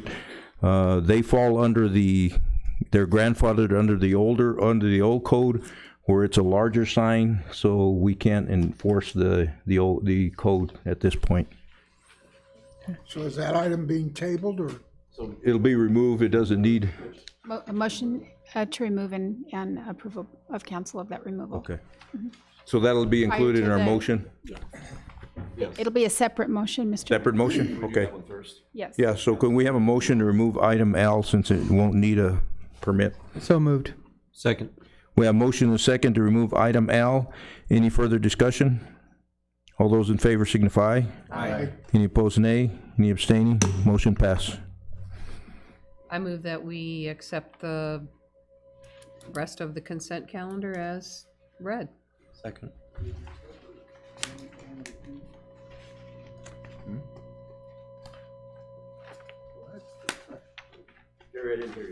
I don't think we covered N, O, and P. There is no NO. There is no N, O, and P. Yeah. You got last month's. You're out of order. The alphabet ends with M. We don't have an N, O, and P. You have the first agenda. Yeah. As amended. There was a couple of changes on them, yeah. So we have one motion. Do we have a second? I believe Jesse seconded. Jesse seconded? Okay. So we have a motion, and a second to approve the consent agenda. Any further discussion?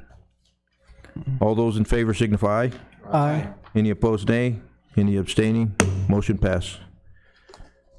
New business, we have none, so we go to action items. So item A is consideration and possible direction to move forward with the underground storage tank remediation at the Public Works Yard and authorize the city manager to sign the ADQ access agreement and bilateral agreement committing ADEQ to spend up to $1 million for remediation under the Lusk State Lead Project. Mr. Mayor, members of council. So, you know how I am. You ought to see how Jeannie is when they say free money. So Jeannie and I went to a meeting with ADEQ. That's one of those things where we messed up and it turned out to be a good thing. We let our speedy contract lapse and we were in violation of ADEQ. And so we went down to get our hands slapped, didn't we? And with And we went down like this. So we were trying to avoid penalties, and they said, well, why don't you apply for this lust remediation? And we said, how much is that for? And they said, $1 million. And I said, how much is it for the city? And they said, none. And Jeannie says, we're in. We're in. So that's how it started. That was almost 8-9 months ago. And so we're at the point now where ADQ needs to come in and take over our yard and tell us what we do, what we can do and what we can't do in the yard. We have wells that were left by the old Hagen concrete plant. They are leaking fuel. That's why they call it lust. It's leaking underground storage tanks. So I just thought I would define that acronym. Thank you for that. Yeah, so I just figured I'd put the acronym in, I would get your attention more. But so anyway, that's what it is. And they will come in, but in order to come in and take over and run the project and use their funds to do it, they need a letter from the city, which would come from Paul, that would authorize that. Now, I want to tell you, anything over $1 million, we're responsible for. So, but they believe that they can do it for under $1 million. So they also were going to take whatever we had paid up to this point off of that. In other words, this PD contract and so forth. Staff chose not to do that because we want to make sure that we don't have to, Jeannie and I don't have to stand up here and say, remember when we said it was free? So anyway, that's the whole deal. $1 million, trying to get this mitigated. Hopefully they can close it out and we won't have to deal with it again. Jeannie, do you remember what the contract with Speedy is a year? Yeah. So yeah, anyway, but over the period of the last 15 years, that's a lot of money when you add it all up. So anyway, that's what we're asking, the council's authorization to have the city manager sign on our behalf to proceed with the $1 million cleanup. Charlie? So Jeannie and Jerry both, this is well done. $1 million with a 0% match from the city is well done. Thank you. Mr. Mayor, members of council, the other addition, there was a recent law change right as we were doing this that allowed the state to do the procurement also. And so they do literally take over this project, which is very helpful. The other thing, and Jerry, a question for you, when they get to procurement, we'll kind of have a know how much it's going to cost. If it was going to go over the $1 million, we would know at procurement and have some time to prepare. But yeah, they will actually come in and do some testing, and that's their first to see at what level they need to, because there's a couple things they could do. They could actually dig them out, which would be very costly. They could actually put a bleed off, which is where they would force air or water down into them and push the oil to the top. They could actually, if it was possible, they could actually blow it off with fire and light them on top, so they would be like a, Public Works perpetual torch. And You'd like that, wouldn't you? Yeah, I would build a monument around it. Yeah, but anyway, so there's a few different things they can do. We believe that we will have an input. Isn't that the impression that you got, Jeannie? That we will have an input on which direction we go, and we'll make that decision based on how it would benefit the city best. What? Jesse? Where are these located in regards? So you know where my office is? No. Jesse, come on. I know it's up on the hill inside the Public Works. You gotta go with Mike and I on Thursday. Then I'll show you where I live. So, but anyway, it's up up towards the skate park in the yard there. It's right out in front of the fleet. If you know where we park all the trucks and stuff to go into the fleet, all the wells and stuff are right there. There's 2 wells on the back side. I don't think that those wells, John, do you know? Those wells won't be involved in this cleanup, will they? I think they've already been closed out. There's 2 wells that's already been closed out. And I think there's 4 more that's active right now. How long do you think it's gonna take them to do something like this in the impact? Probably 4 or 5 months. So for $1 million, we'll drive around. So yeah, for $1 million, we'll drive around. And you know, the nice part about it is the fleet has a back entrance as well, so we'll be able to make do. Is it going to affect the fleet building other than accessibility? Shouldn't, no. We have a sewer line that goes through there, but we have plans for that anyway. We have a new water barn that goes out there, but it's in the back rather than the front. Fernando? Any chance that we can work it from both angles where we can document what we spent, and then if there's a cushion left at the end, maybe see if we can get recovery? So I think that what they're going to propose is how to close it out, so we never have to worry about it again. And then we just have to figure out on what level we want to do that. If it's going to be a $2 million price tag and there's $1 million where we have to maintain it for a while, then we'll probably choose that. But I think that I think that we'll be fine. They all seem to think they can close it completely out for $1 million. Mike? Jerry, is it going to affect the house right next to the yard? That's Jim Harris's house. Yeah, it won't. It'll be all inside the yard. Oh, it will be. Okay. All inside the yard. Everything's inside the yard. With the only difference is they're going to have probably a monitor well out towards where MV Enterprises is, out on that bank out there.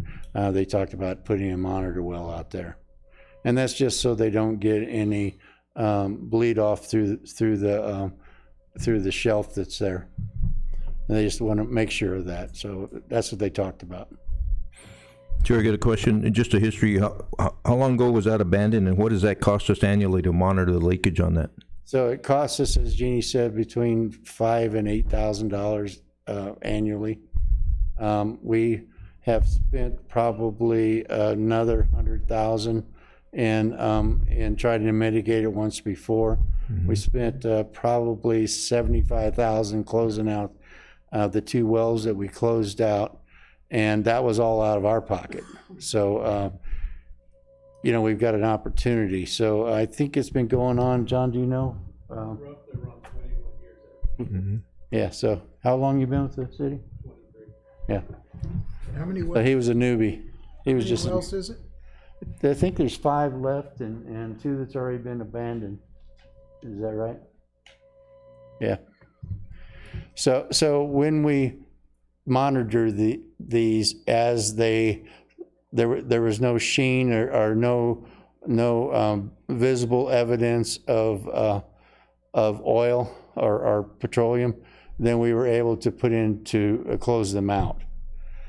So what happened is when we let it lapse and then we went in to test, we saw a visible sheen in the remaining wells, and which really sounds bad, except it turned out to be good, didn't it, Jeannie? So yeah. So anyway, that's where we're at on this. I think we got lucky here. The question, your master plan. We have a motion. So Jeannie wants to take credit for it, though, right? Oh.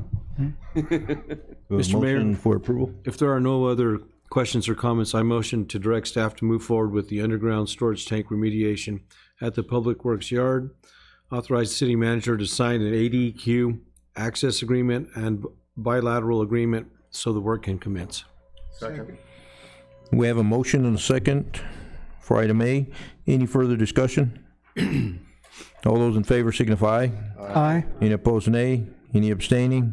Motion passed. Thank you, Jerry. Mayor, is it okay if I'm excused? Yes. Thank you. Excuse. Want to document that we're, Shelley, will document that Councilman Shipley has to be excused at this time? Okay.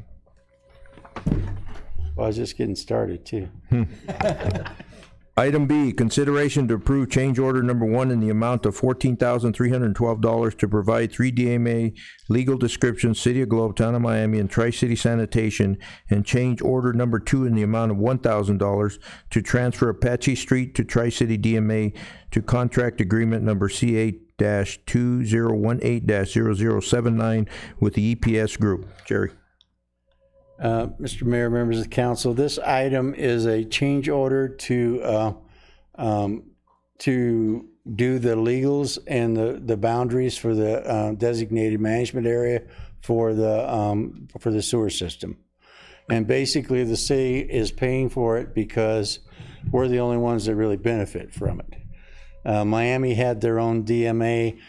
Tri-City had their own DMA. It got all convoluted. We requested within those two DMAs that we take out the city limits and make that part of our DMA. And that was granted, and we're paying the bill. So that's what, in order to get the three entities together, we wrote all the legal descriptions with the same company and drew the maps with the same company. We had the town of Florence actually donated one of their GIS people to help us out, and which was really a nice thing. It saved us some money. But as they required more, we needed this extra. So, and that's to write the legal descriptions and so forth. So it's a win-win-win. It's about time. Yep, Jerry, I'd just like to comment on it also. I've been following this Tri-City Sanitation District for probably 4 years now, and I think this is we've seen more cooperation between the three entities in the past 6 months to a year to get this thing moving, but I think it was mostly important. I know we're paying for it, but it's most important that we secure that DMA, that all our city property, our boundaries are within our own DMA, which they weren't. They were going to oversee them with Tri-City and some in Miami, I think, too. So this secures our city boundaries. Yeah, and the areas that we service, So it is definitely something we want. We do not want another entity dropping out and us not having to say what happens. So this doesn't give us the right to serve. It does give us the right to manage. So, don't think that because we have a DMA, we have the right to go in there and serve. But we do have the right to say who serves. Question, Mr. McMahon. Mike. How is the Tri-City Sanitary District upcoming election going to affect any of this, whether it passes or it fails? Tri-City Sanitary District has already passed in their board to go forward with this. It is now in the process. It is what's the next step? Public meetings. Yeah, it's authorized, and they just have to get the decision on the final plan. But there was a vote that to undo it, and that failed. And so we're moving forward. Miami has passed it with their city council as well, and now we just have to pay for it. I think we've sweated out those meetings, and now we just have to do what we said we would do. Well, after all the years that this thing's been on the table, I think it's a good move too. So it got to the point. It got to the point where the funding was held up, and there was other things happening in Miami that it just all aligned, and Globe was able to step in and mediate and make this happen. And I think it's a win-win for everybody. Yep. And I'm going to say win-win-win because there's three of us. And it's $29 million to phase one of their project from USDA, and that was being held up. We either move forward and cooperate and try and build the infrastructure there, or we see Claypool fail, really, in phase one, because we have too many cesspools that are failing, that our homes are being abandoned. So we're really losing. We lose. So as Paul keeps telling me, this is about the DMA and not about their sewer systems. So, when I give him my opinion on anything, he reminds me of that. So we'll stick to the DMA. So we'll stick with the DMA. This is about the city taking control of the DMA within their boundaries as the council directed. Mr. Mayor, members of council, the city, Jerry, myself, everybody involved, working with the Tri-City and their new board and their new leadership, and with Miami coming forward, the stars that align. In actuality, we always kind of criticize the county for kind of laying back, but it's probably good that they laid back for a while to let this shake out, and that's helped. I want to point out, recognize two facts. Miami felt they had a claim to this DMA. Their legal description was messed up, and that's why, I'm glad we did everybody doing the legal description together. But they took it upon themselves to relinquish that claim, to not pursue that claim, so that we could get what this council's marching orders were, that our DMA line up with our city limits. Same with Tri-City. Tri-City, and I think they should be recognized for the fact that they willingly gave up their claim to the areas within the city that they felt that they had and could have pursued if they wanted to, but they didn't fight. They determined that the best thing was to go ahead and help us get back that claim, and so both of them have done that and given up that fight and that claim so that we can establish what we believe we need to have, which is the alignment. The last thing, there will be an IGA coming forward with both the Globe Miami and Globe Tri-City. In the Globe Tri-City, we hope to add a section at the $7,000 we paid, that we'll get that in-kind services in the future in some type of partnership. Mr. Mayor, at your request, I emailed Tri-City and did not get anything back yet as to examples of that, but I do believe that once this gets going, there'll be a lot of partnership. You don't need to duplicate everything, and we'll get that money back in the future. But we will document that $7,000. So the money for Miami is gone. There is no expectation they pay that back. For Tri-City, there's no legal requirement they pay that back, but there is a commitment, and we'll write that into that IGA that's coming forward. I think there's a difference there too. Is Miami has infrastructure in place that will be in our DMA, and Tri-City, Tri-City does not. So expecting money from Miami would be a lot different, is what I'm getting at. So as we get IGAs to put service in place in our areas for Tri-City, I would expect that we do something there. Correct? And we're asking now that council approve these change orders 1 and 2 in the amount of $14,312 and $1,000. Motion to approve as stated. Second. We have motion and a second for approval. Any further discussion? All those in favor signify. Aye. Any opposed, nay. Any abstaining? Motion passed. Thank you, Jerry. We do have a couple of late agenda items, and item A is consideration of the Historic Preservation Advisory Commission recommendation of approval for sign, cornice, and stucco color for the El Ranchito restaurant located at 686 North Broad Street, Globe. Michelle. Mr. Mayor, members of the council, before Michelle starts, this is part of our policy, our agenda policy, where if there's a compelling community interest to have these put on the agenda. And so, Mr. Mayor, I would ask, since you're the one that asked to put this on there, can you explain why we put this on late, the compelling interest, just so that council understands why, and then council, you have the right to say this is late and we don't have to hear it, but I wanted to just lay out that reason why it's late. Yeah, the reason I'm going to put it, I requested to put it on was because it did meet our agenda deadline, which is Thursday or Wednesday. And the meeting for the historic preservation was held on Friday afternoon, which I attended, Michelle attended, and they are moving forward, especially Ranchito. They have contractors coming in already to do the stucco and the paint. So the pallets have been approved. All the work has been approved, and the sign also is in there. So that's the reason I requested that these two items be put on the late agenda. And Mr. Mayor, members of the council, is council willing to go forward and hear and consider this item? Just a nod of heads. Is everybody okay? I just want to make sure that everybody's on board.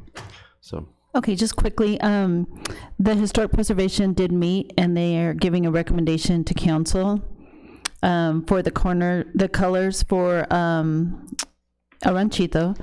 They're also doing a cornice up at the top of the building. So if you've ever seen a building in downtown Globe that has a little frame on the top, it's really nice. It dresses up the building. So they're going to do that and do the stucco color, and they're going to put new signs, and they're trying to do it before an event, I think an anniversary event or something. Yeah, that the they're having. 18th of October.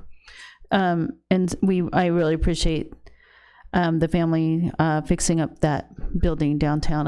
It's the gateway to downtown, and it's a beautiful addition. Question? Yes. The cornice, is cornice going to be a different color than the clay pot stucco? You know, I don't know. They didn't Yes, specify I got an that. update on it, Michelle. It is going to be a different color than the stucco. It's either going to be lighter or darker, and that's a Okay. request they made today. Okay, good. Thank you, Mayor. I wasn't aware. Yeah, sorry about that. So just a comment, they do have the large El Ranchito on the side now, but now because they're changing the sign, they do fall under our new sign code. So they'll go by square footage, and that's all. That has nothing to do with historic preservation. It has to do with our city code, and we'll be working with them, or Michelle and Chris will be working with them to make that happen. But Mr. Mayor, members of council, just for the record, their request that went to historical and is now before you does fall within our guidelines and requirements of code. It's a legal request. So if we approve it, they're going to go ahead and... Yes, yeah, Yes, we'll sir. work out the details, but yeah. And Councilman Pastor, if I could just say real quick, they historic preservation, they're trying to preserve the historic feel of the community. So they give council a recommendation, and it's up to council to whether they agree with it or not. So sometime I would imagine sometime in the future, maybe a business owner might come and say, I wanted this, historic preservation recommended this, can I still have this? And then a decision would have to be made. No, I don't have, I think it's a good idea. They ought to change it back to El Farlito, though. A blast from the past, right? The owners of El Ranchito, they were all on board with the recommendations that were put down back from. Yes, I believe they're happy with it. The sign they're putting up is a very nice sign. They're spending a lot of money on a sign, and it falls within the square footage of our code. Contractors out there, Yeah. they're already starting. Yeah. That's what we want. Do we need a motion then to? Yes. Okay, I motion to accept the Historic Preservation Committee's recommendations. Second. We have motion and a second to approve item A. Any further discussion? All those in favor signify. Aye. Any opposed, nay. Any abstaining? Motion passed. Item B, consideration of the Historic Preservation Advisory Commission recommendation of approval for the redesign of facade and roof line and paint color for Talmadge Hanson located at 145 South Broad Street, Globe. Thank you, Mayor and Council. Talmadge Hanson, they did a very, this is a very preliminary request. They didn't want to spend a lot of money on it if the council said, absolutely, you cannot do this. They want to change the roof line. The discussion at the Historic Preservation was that they don't have a clear picture of what the roof line used to look like back in the day. And I think they did say there was 2 peaks at one time that went to a point, and they thought it would be okay to do the slanted roof line that they're thinking of. And they did recommend the colors for you too that the Hanson family are going to use on the Tally Ho building. This is next to, it's going to be sandwiched in between Vita and the red brick building with the pretty copper trim that's down on that block over there. So I think it'll be a nice addition too. And as they get their plans firmed up more, they're going to come to you again and say, okay, this is our final thing of what we want to do. But they just didn't want to spend that much money on the engineering if we didn't really want to go in that direction.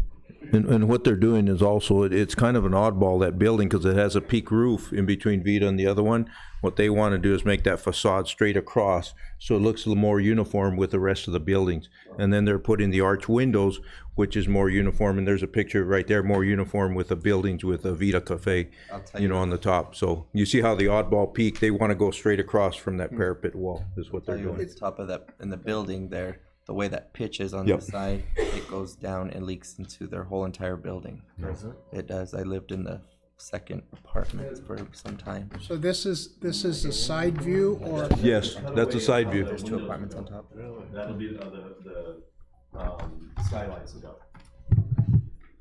So this is the front of the building here? On the other side. This side? Yeah. So I think Back. no, that's Oh. cut away. That's looking That's towards like, the back. this is like the side of Oh, the building, okay, I believe. okay. So it'll pitch back. If you'd to like, the I can have parking Danny spots. pull this up if you want a closer look, or you're okay with? Anybody Okay. want to? So this is, we're not really approving this as the final design? This is a very primitive beginning design. Yeah, this is not the final one. They just don't want to go forward if someone says, absolutely not, we cannot have that roof line in Globe. Mr. Mayor, members of council, Councilman Pastor, I think the important thing is to get this, they want to get this through historical. I think they're a little tougher on some of the stuff than we are. But this is the process that we approved that, and so now it's locked in, and I'm sure it'll come back with the colors and an actual front. But the idea of changing the facade of the roof, I think there was a lot more discussion in the historical preservation had on this, and so this just validates what they're doing, and they can have a surety that the changes they make, the money they spent, will not be blown up by a legislative change. Shirley? I just would like to say thank you to the Hansons for purchasing that building, being cognizant of keeping it within the historical parameters that, you know, us and the Preservation Commission are looking for, and I think it's a great addition. I think they're a great addition. Yeah, we're excited about it. So with that said, I would like to go ahead and move that we approve the recommendation for their building. Second. We have motion and a second to approve item B. Any further discussion? All those in favor signify. Aye. Any opposed, nay. Any abstaining? Motion passed. Thank you, Michelle. We have our second call to the public. Do you have any call cards? We have a little few audience left. Scheduling of meetings? Mr. Mayor, members of council, just a reminder that after this meeting, we're moving on to a shift for the November and December of the meetings being held on the 1st and 3rd Tuesdays. And what that'll do, there's 5 Tuesdays in October, so the next meeting will be in 2 weeks anyway, and then that'll give us get us ahead of Thanksgiving, ahead of Christmas, and then that'll give us a 4-week spread after the 17th till we come back the second Tuesday in January, and possibly to a upgraded council chamber. Okay. Sweet. Yeah. And chairs? No chair. No, we managed to fix the one wheel on Charlene. wheels, so, yeah. Wheels, that's all That's all you're getting, new wheels. But I'm sorry, I thought I heard chairs. but Dale was able to get. Wishing you- We're working on the chairs. Future agenda items. And so Oh, I'm sorry. the vice mayor, I think we were gonna. We're gonna put the resolution. Resolution mine? Yeah. Okay. Attendance from Yeah. either Brian or His supervisor. partner Yeah. to come in and give And us- all council is supportive of us adding this, the presentation on the 22nd. Okay. Shirley?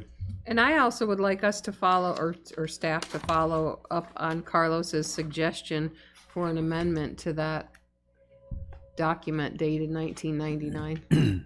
Yeah, no, that would Not be. by the next meeting. Yeah, no, that's gonna. In the works. You know, let me do some homework, and then I agree, and we can do that. I don't know when that would come back to us, but it would be something that I think we need to look at, and at some point we'll probably come back with a presentation on our overall on our future water supply, and talk about that. But let me get with Carlos, do some homework, and see what we can do. I will tell you that the most important piece of that puzzle is the fact that this council and the past council have been so proactive and so open to working with San Carlos. We're building that relationship and continue to build that relationship. And if you have those relationships, then you can go and have these discussions. So that is a key. It's a long haul project, but you got to start now. And can you get us a hard copy to all council on the U of A study that's been done already and coming up? And that's the other thing. Make sure I'll send out the link to that meeting and the hard copy on the study. Yeah, yes. Do we have a motion to go into executive session? Motion made. Second. We have a motion and a second to go into executive session. All those in favor signify aye. Aye. Any opposed, nay? We'll be in executive. Thank you for coming to our meeting.